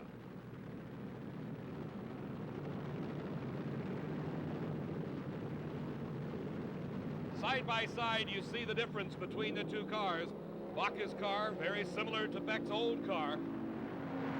And in the first round, it's Gary Beck winning it at 6.09 seconds. His speed, 233 miles an hour. Gary had a lot of trouble making this program, qualifying on his final qualifying attempt yesterday. In slow motion, you can see even better the difference between the cars. Look how much lower Beck's car sits than Baca's. And it seems to pay off as in the middle of the course, he pulls away from the defending champion. Let's go now to Steve Evans. Brakes pretty hot, it looks like, on Gary Beck's cars. There was no chute, and the car stopped amazingly well, considering there was no parachute at all. A 6:09 wins it for Gary Beck in round number 1, and he told us yesterday he was a pressure player. Did you have to just lean all over it, Gary? Well, we found some things wrong right at the last minute. We had to put a new wire harness on the car, and we started back up there in the last second, and it sounded a lot better. We just hope that we found it. That's true. Maybe we can race this car yet. You never know. Well, Gary tried, but he didn't get any better, as in round number 2 racing, he faced Rob Bruins. Bruins in the far lane, again with a conventional style car. And Gary's car, the best he could muster in round number 2 was a 6:24, while Rob Bruins streaked to a 5:88, defeating Gary Beck in round number 2. Also in round number 2, we found Frank Bradley, former Winter Nationals champion, up against the low qualifier, Dave Uhara. Uhara recorded a 5.84 second elapsed time in qualifying. Relative unknown on the national event trail. Very, very strong in West Coast racing. He won this race handily as Frank Bradley went into a wheel stand at the start, losing by virtue of a red light. But Uhara had a 5.91 second elapsed time. At the middle of the course, they were still side by side. But at the finish line, Shirley prevailed by just a few feet. Connie running a 6.01 second elapsed time, very respectable. Shirley quite happy, heading back to the pits to get her car ready for round number 3, along with a number of other racers. Richard Tharp, the driver for Candies and Hughes out of Houma, Louisiana. Jeb Allen, winner of the recent Summer Nationals championships. Kelly Brown, the man that can lock up the World Championship at this event. Young Rob Bruins recording some fine, outstanding elapsed times. Larry Dixon, a former Winter Nationals champ from California. And the low qualifier at the Nationals, Dave Uhara. Driving for Gaines Markley. Bruins has been here before. He was runner-up at the Nationals in 1974, but as he got his work cut out for him today, Big Daddy Don Garlits has already won 17 national events throughout his long 20-year career. The face mask goes down, the concentration begins on that Christmas tree. Both drivers intently looking at the electronic starting device. The 2,000 horsepower engine sounding clean and crisp, and they leave the line together. Bruins and Garlits side by side, and it's Don Garlits winning the national title. 5.90 seconds at 241 miles an hour, just a tenth of a second behind at 6 seconds flat. At the same speed, 241 miles an hour, was Rob Bruins. So Big Daddy Don Garlits, the national champion for the 5th time. In instant replay, you see they leave the starting line side by side. Bruins beginning to drift just a little bit as Garlits holds his car straight. And at the finish line, less than a car length. Here's Steve. Big Daddy Don Garlits, his 5th U.S. Nationals title, and maybe your toughest. It was a tough one, Steve. The competition has just gotten fantastic. It's probably the best drag race that I've ever witnessed. Your motor seemed to be in intensive care before going into the final round, yet Bruins was unhurt. Yeah, we've had a lot of problems with pistons in the engine, trying to keep the fuel curve right, and I just can't seem to get it like I'd like it. You know, I don't like to work on my engine, but when you got to run 580s, what can you say? And all that work paid off for Big Daddy Don Garlits as he won his 5th national championship. Let's meet some of the top fuel drivers. I'm Gary Beck. My race car's from Edmonton, Alberta, Canada, and I live in El Toro, California. I plan on winning the World Finals today. Richard Tharp, Dallas, Texas. I'm here trying to win the World Finals for the first time. My name is Rob Bruins. I'm from Bremerton, Washington. This is my first time I've ever qualified at the World Finals, and we're looking forward to finishing very well. And a lady who didn't finish too well in the 1978 World Finals, Shirley Muldowney, who was eliminated in the first round. The most successful woman driver in the history of all motorsports. This is Kelly Brown, the Cinderella story of drag racing in 1978. After a 5-year layoff, he won 4 national events, was eliminated by Rob Bruins in the opening round. Fuel dragster finals now. Rob Bruins and Gary Beck. This is the ultimate quarter-mile acceleration vehicle. Aluminum power plants, they burn the exotic blends of nitromethane fuel, can develop up to 2,000 horse.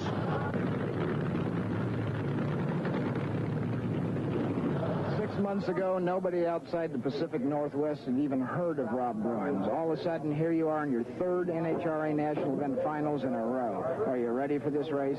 Oh, I think we're ready, yeah. The car's been running real consistent. It slowed down a little that time. We had a little equipment failure, but I think we're ready, yeah. Notice your crew is changing tires. Are the old ones worn out, or is this to try and take advantage of changing track conditions? Well, no, they're exactly the same tire, but the tires that were on the car, they have the same amount of runs, but they've hazed the tires slightly the last 2 runs in a row. So rather than take a chance of doing it again, we'll just put on another set that we know worked the last time they were on the car. Okay, Frank? Carl's been over talking to Rob, and apparently all they're doing is changing the tire. Your problem's a little more complicated? Yes, Frank. We've been running the engine extremely hard, and the track's awful good out there, and we've been hurting it. We're putting a few pistons in it, a couple pistons each run. And well, the air's cooling off, it's getting better each round, and we're just not quite keeping up on the tune-up. But we don't want to change it too much because we don't want to slow down either. Now, you got the lane selection here in this final eliminator. Which way are you going to go? Well, I hope the good one. And Beck has apparently got some problems, Carl. Frank, that's Buster Couch, the official starter over there. It looked like he may be getting to give Gary Beck a cutoff signal. Now, let's see what happens here. Yes, I think he did. He's wildly motioning to the crew to get back. And Bruins here will go at the single round. An easy victory in the World Final for young Rob Bruins. And left at the starting gate with no place to go and trying to figure out exactly what happened, Gary Beck and his crew. Meanwhile, a very happy but very exhausted Rob Bruins winning his first World Finals title ever. Beck extremely disappointed. Here's Carl with our top fuel winner. Just tell us what your feelings are right now.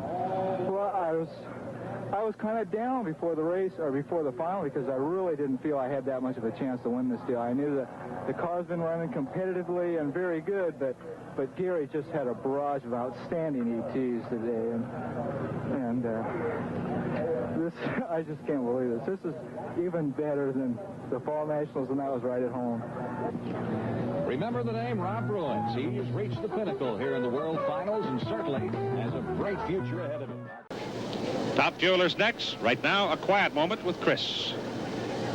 Minutes before going into the semifinals, Shirley Muldowney is relaxing in her truck. Shirley, are you really relaxing, or are you psyching the opposition? Little of both, but I'm just trying to stay away. The people are very interested, and they've always been great fans, but I'm just trying to have a few minutes for myself. I don't want to make any mistakes, Chris. Getting closer and closer to the finals. Bob Noyce, you've come up against him before many years ago. How will you handle him? just like I do the rest, drive my own race. He's exceptionally good, and he is, no offense, but he is one of the old pros, and he does know how to drive a race car. But Jim Brissett, he wrenched the car for Kelly Brown last year, okay? And Brissett, I mean, he is no one's fool. He does know what he's doing, and he does know how to wrench that race car, and we're keeping our eye on him. Now we get a look at Shirley Muldowney in action from Mount Clemens, Michigan. The first woman ever to win a major national championship. She was the 1977 NHRA Top Fuel champion. She runs in the far lane against Bob Noyce of Van Nuys, California, and Noyce at 41 years of age becoming quite a story in this 19th Winter Nationals competition. They move carefully into the staging area, the semifinals.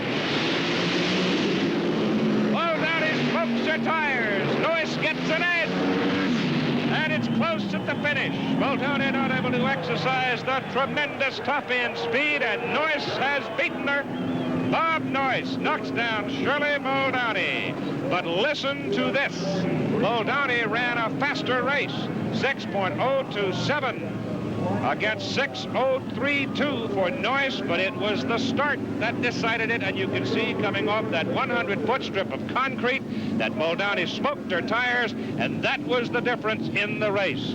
And the quiet man, Noyce, walks over to Shirley Muldowney.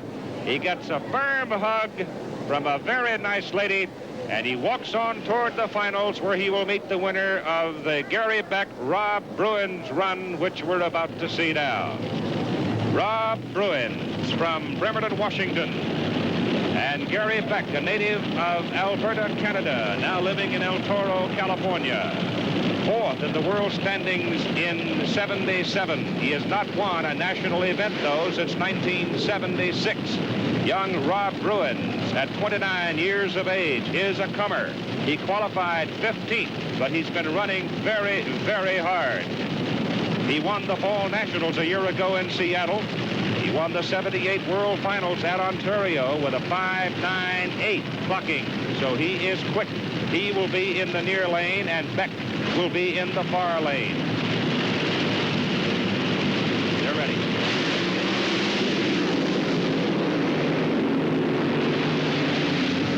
Oh, my goodness, Beck's engine came apart. The blower blew away, and Bruins beats him. Rob Bruins, and listen to this time, 5.858 for Rob Bruins, one of the fastest runs of the entire competition, but watch the explosion in Gary Beck's car. The flash of flames, and now you'll see the entire top part of the engine, the blower, fly away and go bouncing down the asphalt roadway. No one was injured by the flying debris. No one was even very close to it.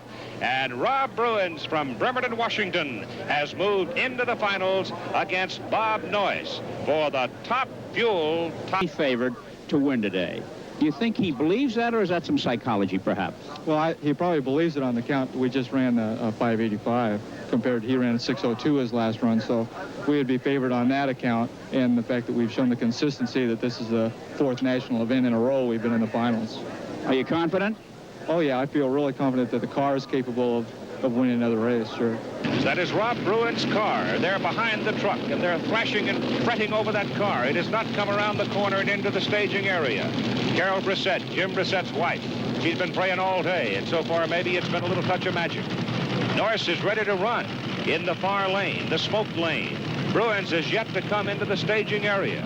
They're working on it. That may be it is. It's over. Rob Bruins will not answer the call. Steve Gibbs, the competition director, holding up his hand, says, go solo. And all Noyce has to do now is coast his way for a quarter mile, don't cross the center line, and foul himself out of it. And he is the Top Fuel champion of 1979 at the NHRA Winter Nationals. And what a story he has been throughout this national competition. Noyce, coming out of retirement, coaxed out of retirement, didn't really want to do it. The worries about the weather are gone as sun is shining on a record-shattering crowd at Gainesville Raceway for this 10th annual Gator Nationals. We're about ready to go into the start of the second round of Top Fuel racing. Here are some of the competitors. This is Clayton Harris from Moulton, Alabama.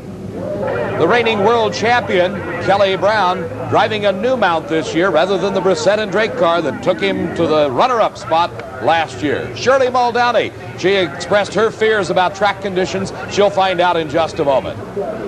Here's the man that has won this event 3 times, the defending champion, the favorite of all Floridians from Seffner, Florida, Big Daddy Don Garlits. The hottest new driver on the circuit today, been driving about 3 years, a former crew chief from Bremerton, Washington, Rob Bruins.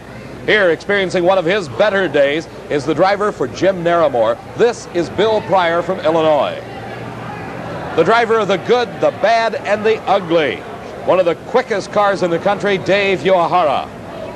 From the high country of Denver, Colorado, comes the team of Frazier and Abbott. This is the driver, Top Fuel, the world champion, Kelly Brown, in the near lane. And this also anybody's race. Both drivers concerned about track conditions, trying to back out some of the horsepower as Bill Pryor got it hitting on all 8 of those brand new pistons coming to the starting line for the Top Fuel final. Leaving the line together, but it is Kelly Brown by a wide margin at the finish line. A fine time under the conditions, 6.26 seconds. His speed, 244 miles an hour. As we watch the instant replay, both cars smoke the tires. Kelly Brown backpedals, gets the traction back, and then stands on it for a 244-mile-an-hour charge. The last 2 world Top Fuel champions meeting in the finals of the Cajun Nationals. Kelly Brown, driving for the over-the-hill gang, switched rides at the end of last season, was soundly criticized by a number of his fellow competitors for that move out of the Brissett and Drake car, but he's parlayed it into a win thus far with the over-the-hill gang, winning the Gator Nationals. Shirley Muldowney has not won a race since August of 1977. She'd give anything to win this race, and it's going to be tough. Both cars capable of running in the 5-second bracket. They leave with Kelly Brown in a good hole shot. And let's see what happens at the finish line. It is Kelly Brown, the defending champion, repeating his Top Fuel Eliminator. Low elapsed time of the meet at 5.92 seconds. His speed, 241 miles an hour. This on a racetrack that before this event had never, ever yielded a 5-second elapsed time. The losing time for Shirley Muldowney, a 5.96 at 2:43. Kelly Brown getting out of his car. With him is Steve Evans. Kelly Brown bailing out of the over-the-hill gang car, Dave. Talk about a happy guy. He's got the hot hand just like he did last year. He won the Gator Nationals, as you know, the last stop on this Winston NHRA trail. Now the Cajun Nationals. Son, whatever you did to this car, you said you needed a 10th, you got it. A track record 5.92. Well, as I told you before, the over-hill gang, Bill Schultz, had it like a Swiss watch all day. We made the necessary things that we needed to do to the car. They worked. The car felt fantastic. This is, you know, it doesn't mean much to spectators, but it's the 15th consecutive run without the heads off it, and it's the greatest thing in the world, and I'm extremely pleased. The purpose of any drag racing vehicle is to accelerate the quarter mile, and no vehicle does that better than the unlimited category known as the Top Fuel Dragster. It's a 2,000 horsepower all aluminum racing engine, a massive set of rear tires, aerodynamic wings, a lightweight body, and about 20 feet of chrome Wally tubing, all tied together to make it the fastest accelerating vehicle in the world. In both these categories, as in any form of motorsports, there is a distinct element of danger. How dangerous? Watch this. 41-year-old Columbus businessman, local driver, near lane, Jeg Coughlin. He's over 245 miles an hour. Shoot, deploys, rips off. He's down to about 150 miles an hour, headed for the end of the course. He's headed for the barrier. Begins to bounce and takes the barrier in a savage, terrible crash.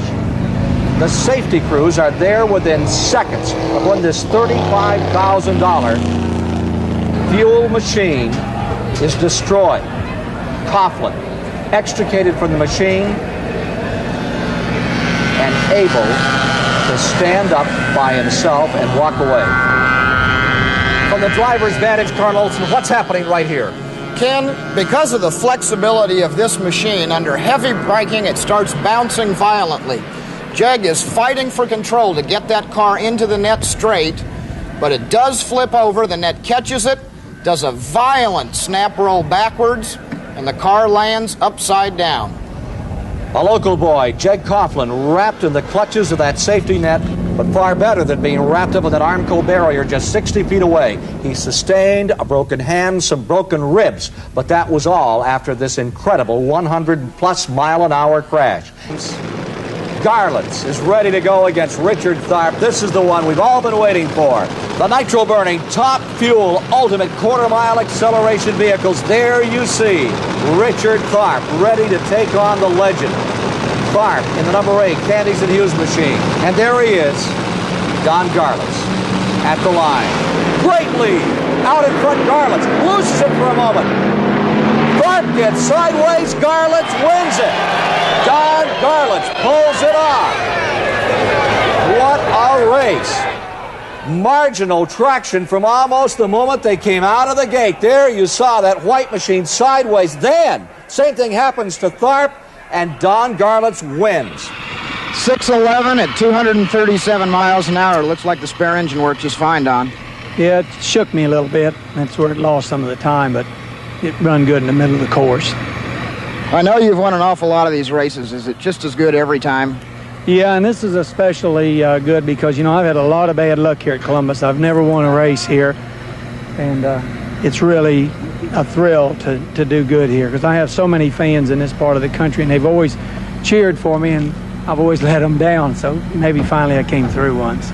Next top fuel dragster, Dave Settles, the driver, the low qualifier, low elapsed time in elimination, and again some leakage problems apparently with Jeb Allen's car. We saw it in the semifinals, but this time they've got it fixed, no rags tied around the fuel line. It is Dave Settles trying to make it an all Blue Max final in top fuel and funny car. Both cars possibly into the winner's circle. If he doesn't, it will be the first time in history.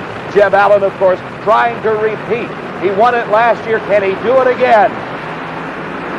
And he does. Dave Settles breaks something right off the starting line. It is Jeb Allen for the third time in his career. The second year in a row is top fuel eliminator at the Summer Nationals. It's a lap time of 6.17 seconds, only 227 miles an hour. But who needs a 5 when your competition breaks just like Dave Settles did just then?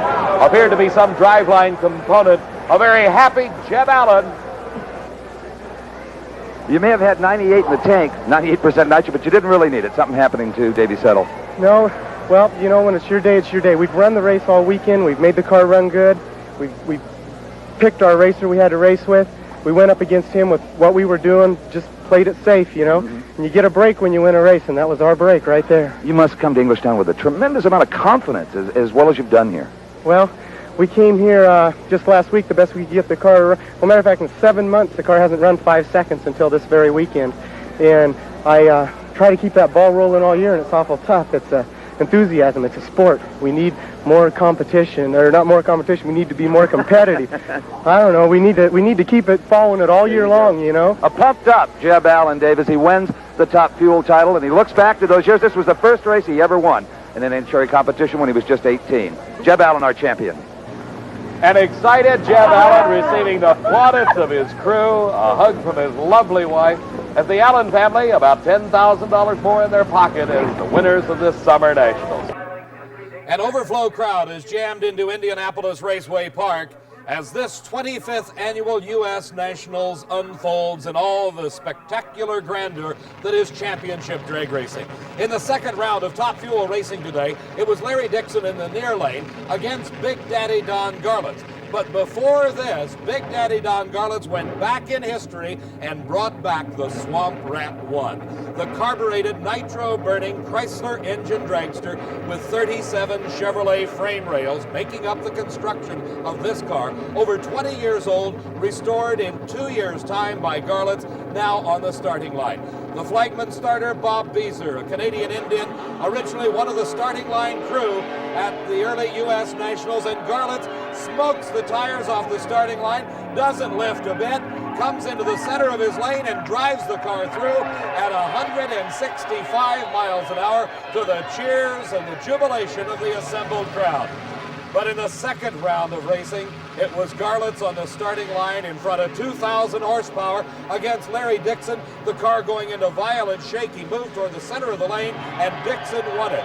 5.99 seconds his time, 241 miles an hour, and a tough break for Big Daddy as he went out of racing in the second round. In instant replay, we see it happen. The car shakes right there, moves towards the center line, and Garlits has to lift, allowing Larry Dixon to win the race. Later on in the day, Steve Evans had a chance to talk with Big Daddy. Even with 32 cars in the field, it seemed that almost the entire crowd was pulling for Big Daddy. What happened? Well, we had a little tire shake, Steve, and I had to get out of it. And in just that brief moment, Larry moved ahead, and I couldn't make it up. He ran decent. He ran a 5.99, and we could only muster a 6.14 after we lifted. It just been plaguing me all weekend. It would make a run, wouldn't shake, and make one it would. It's just one of those things that's hard to put your finger on. Well, even in defeat, though, you seem to still be enjoying the special Nationals. Well, it is. It is a very special Nationals to me with all of the festivities and, of course, the old cars. You know, I made that run earlier with my old Swamp Rat, and it's just one of them races we've just been so up for, you know. It's a little thing like one time being out running will let us get us down. One of the true greats of drag racing, Big Daddy Don Garlits. Continuing earlier racing today, Shirley Muldowney against the current points leader in the World Championship points chase, Rob Bruins. Shirley won the World Championship a couple of years ago. She is in the number 2 position right now. Rob Bruins is currently leading it, an all-important race earlier today in the second round. They leave the line together, but Bruins begins to extend his lead and holds it through the finish line as he defeated Shirley Muldowney 6.13 seconds, a rather slow elapsed time, at only 236 miles an hour. In instant replay, we see Bruins beginning to pull the lead out at the middle of the track, and at the finish line, a couple of car lengths as Bruins defeats Shirley Muldowney and continues his march to a potential world championship. Coming over to offer condolences to Shirley, she obviously very disappointed as the defeat in the second round puts her out of racing here at the Nationals. We're set now for the quarterfinals of Top Fuel Eliminator at the Nationals. But first, let's take a look at the evolution and development of the Top Fuel dragster with Steve. 250 miles an hour. It's exciting out there. But some of the old-timers tell me that this car might have been even more exciting. It's Art Chrisman's fame number 25, the first dragster built in the sport and the first car down the quarter mile at the original Nationals back in '55. A close look, it resembles a pre-war circle track dirt car. By '57, how things had changed. The Swamp Rat, Don Garlits, was setting the style and the pace, the first to use motorcycle front wheels, the first to hit 170 on carburetors and nitro. Then came fuel injection and superchargers right off of diesel trucks. By 1959, Art Chrisman had graduated to this streamlined beauty, the first to hit 180 miles an hour, no transmission, high gear only. And that led to the tire-smoking, wheel-standing slingshot dragsters of the early 60s. This car, the famed chiseler of Chris Karamessinis, was one of the first to hit 200 miles an hour. Until today, it's been in the Chicago Museum of Science and Industry. The Spider. That's what Don Garlits called this car. He built it in a 72-hour marathon session, came to Indianapolis for the '67 Nationals, and won it. This was the final step in the evolution of the front-motor dragster. You want a rear-engine car like those out there? Put the motor here and the driver there, and you've got one. This 25th annual U.S. Nationals has been a record-shattering event, and particularly so in Top Fuel Eliminator. 26 cars recorded 5-second elapsed times to make the 32-car field, the largest number of 5-second elapsed times in the history of the sport. The 32 cars went off in first round of eliminations yesterday. We've now had the second round, and as we get set for the third round with the burnouts, let's take a moment to meet the drivers. Johnny Abbott out of Denver, Colorado. John will be racing Rob Bruins, driver for R. Gaines Markley. He comes from Federal Way, Washington. Jeb Allen out of Coeur d'Alene, Idaho. His competition, Davey Yahara from Los Angeles. This is the reigning world champion, Kelly Brown. He makes his home in Calabasas, California. He'll be racing Richard Tharp from Dallas, Texas, driver of the Candies and Hughes car out of Houma, Louisiana. From San Jacinto, California, Larry Dixon, driving for Larry Minor. His opponent, Dave Saddles of Dallas, the driver of the Blue Max.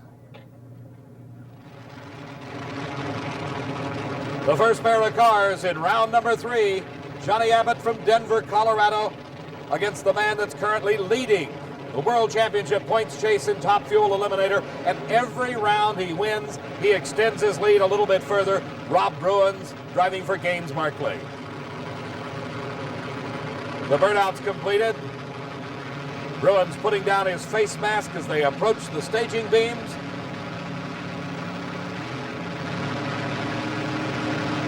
Some 4,000 horsepower between these two cars, leaving the line together. It's Johnny Abbott beginning to pull a lead, and very close at the finish line. Johnny Abbott wins it. 6 seconds flat, his speed 240 miles an hour. A very close 6.07 second elapsed time. As we see an instant replay right where Abbott wins it, he pulls about a 3-foot lead in the middle of the course and takes the win. Abbott waiting for his crew to go back to the pit area to get his car ready for the next round, and a very dejected Rob Bruins, hoping against hope that his competition in that World Championship points chase will go out early. Meanwhile, back at the starting line, 25-year-old Jeb Allen, remembering the day back when he was 18 years old in 1972, when he won his first Top Fuel title, the youngest man ever to do that in championship drag racing. He's racing against Dave Yahara, driving for Velasco, Cohen, and Oswald, the good, the bad, and the ugly. They're out together. Yahara near the center line, and something breaks, and Allen wins the race. He wins it with a 6.02 second elapsed time, a 240 mile an hour charge. Let's look at it again and watch just what happens. Yahara drifting close to the center line, pulls away from it, but just about this point, something breaks. Allen wins the race, and let's go to Steve. You were always the most excitable guy when you come down here. You can't wait to get out of the car. You slide to a stop. You're that pumped, huh? Yeah, well, see, Steve, I do this, and I'm going to do it for the rest of my life, I hope. And I get just as jacked up on the starting line before I leave. That's why I'm so hyped up when I come down here, so I don't make mistakes, possibly. I'm like a football player, I guess. I got to get my enthusiasm way up. Okay, well, go get him. I'm going to try. If enthusiasm wins races for Jeb Allen, he's got a great career ahead of him. The over-the-hill gang. Kelly Brown, the driver. This is the car that the world champion moved into at the start of this season. And he's trying to repeat, to be the only person ever to repeat as a Top Fuel world champion. They've had their work cut out for them, as in the first round of eliminations yesterday, they exploded a motor all over the racetrack. They worked all night to prepare it for the second round. They won that race, and now they're matched against the low qualifier. Richard Tharp, driving for Candies and Hughes, ran 5.81 seconds in qualifying, the quickest time thus far of this event. A good start by both cars. Kelly Brown moving ahead, and he wins the race by just a few feet. It's Kelly Brown advancing another round and gaining points now on Rob Bruins. Remember, Bruins went out this round, but Kelly Brown, by taking this round win, advances further in the World Championship points chase. He won this race right in the middle of the course. He pulled ahead of Richard Tharp at that point, ran 5.90 seconds, 236 miles an hour. After 245 miles an hour, the pressure showing on Tharp. Here's Steve. Kelly Brown, a tremendous 590. And Kelly, on paper, Tharp was the toughest driver you had to face. They're all pretty tough. This is a 20... Perhaps time-wise. Well, that's correct, yeah. We didn't think about that so much. All we're thinking about is keeping this old bullet alive, and it's working real well to this point. This race is just incredible to everybody. You can feel the energy everywhere, you know, and everybody, win, lose, whatever, it seems that they're just so happy to be here, you know, and I want more than nothing in the world to be the last one here, you know what I mean? Kelly Brown. That energy is on the starting line as Larry Dixon backs up into his own tracks after his burnout. Dixon had a lot of problems qualifying into this show, taking a number of runs to do it. But once he made it, he's been relatively consistent in the 5-second category, and he's going to need every bit of it as he is racing the most talked about car in recent months in Top Fuel racing, the new Blue Max dragster of Dave Settles. We see displayed the staging lights. That's what the top of the Christmas tree looks like to the drivers up in the upper left-hand corner. They pre-stage, then stage. At any time after that, the tree can go green. They leave the line together. And pulling out a victory is Larry Dixon as Dave Settles losing a motor in the far lane. A lot of smoke out of the car. 5.97 seconds and over 241 miles an hour for Dixon. We'll look at it again and see where he began to take the lead. It looks like in the middle of the track, Dixon just pulls a few feet ahead of Settles, and at the finish line, that's all he needed to take the win. Top Fuel final, Kelly Brown working diligently after destroying 2 engines here. They actually had to borrow an engine out of little John Lombardo's funny car to make the final few rounds of eliminations. They worked all night preparing it. It's now carried him here into the final. Johnny Abbott, as you heard him earlier with Steve saying, he's not had that many problems over the weekend, but he has got one big problem here, and that is the right-hand lane. It's a questionable lane. Nobody knows how good it is. Tom McEwen shocked everybody in the semifinals when he ran 6.21 seconds with very little or no tire shake, but it has been on again, off again. Who knows whether it's going to be good or bad. Kelly Brown, though, by virtue of the low elapsed time of the preceding round, has got the lane choice, and he picks the left-hand lane. Both cars very slowly approaching the starting line, letting the heat build in those nitro-burning engines, creating as much horsepower as they can get. Both cars into the pre-staging lights. In comes Kelly Brown. Now Johnny Abbott approaching the final staging beam. He is staged, the tree is green, and they both leave together. The wheels in the air for Kelly Brown. And pulling a lead as something going wrong for Johnny Abbott. Kelly Brown, the national champion. Another fine 5-second elapsed time, 5.88 seconds at over 245 miles an hour. You see both cars moving violently as they leave the starting line, but Kelly Brown inching ahead at the middle of the track and then streaking to victory at this U.S. Nationals.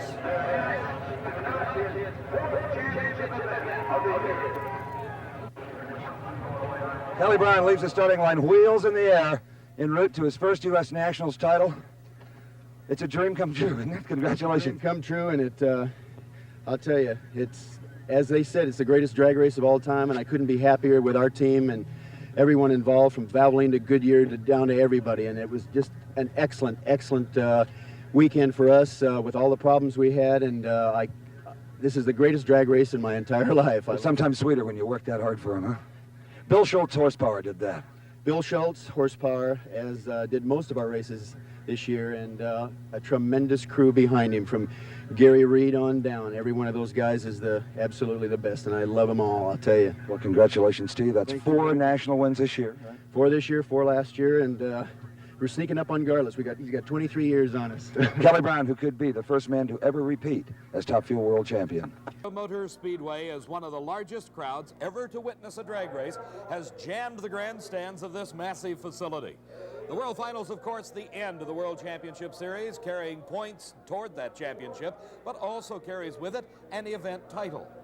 Some of the racers that we'll be watching in Top Fuel eliminations include Dwight Salisbury, the driver for Larry Frazier. His competition will be Hank Johnson, Gentleman Hank from Marysville, Washington. The new world champion, Rob Bruins, driving for car owner Gaines Markley. Former world champion, Shirley Muldowney. The grand old man of Top Fuel Racing, Big Daddy Don Garlits. Against Dave Yahara, the driver for the good, the bad, and the ugly. And Dave Settles, the driver of Raymond Beadle's Blue Max, who'll have a bye run in this round of eliminations. This is what the huge crowd at Ontario Motor Speedway has been waiting to see. Big Daddy Don Garlits against the new world champion, Rob Bruins. And Bruins is the defending champion here at the World Finals, and he, in this race, has got the good lane, as Garlits, by virtue of elapsed times, only 0.04 of a second apart, but he was the slower time of the two in the semifinals, gets the bad lane. We've got word that Steve knows something about this race. Dave, no one is more particular about weight on a race car than Big Daddy Don Garlits. He likes them featherweight.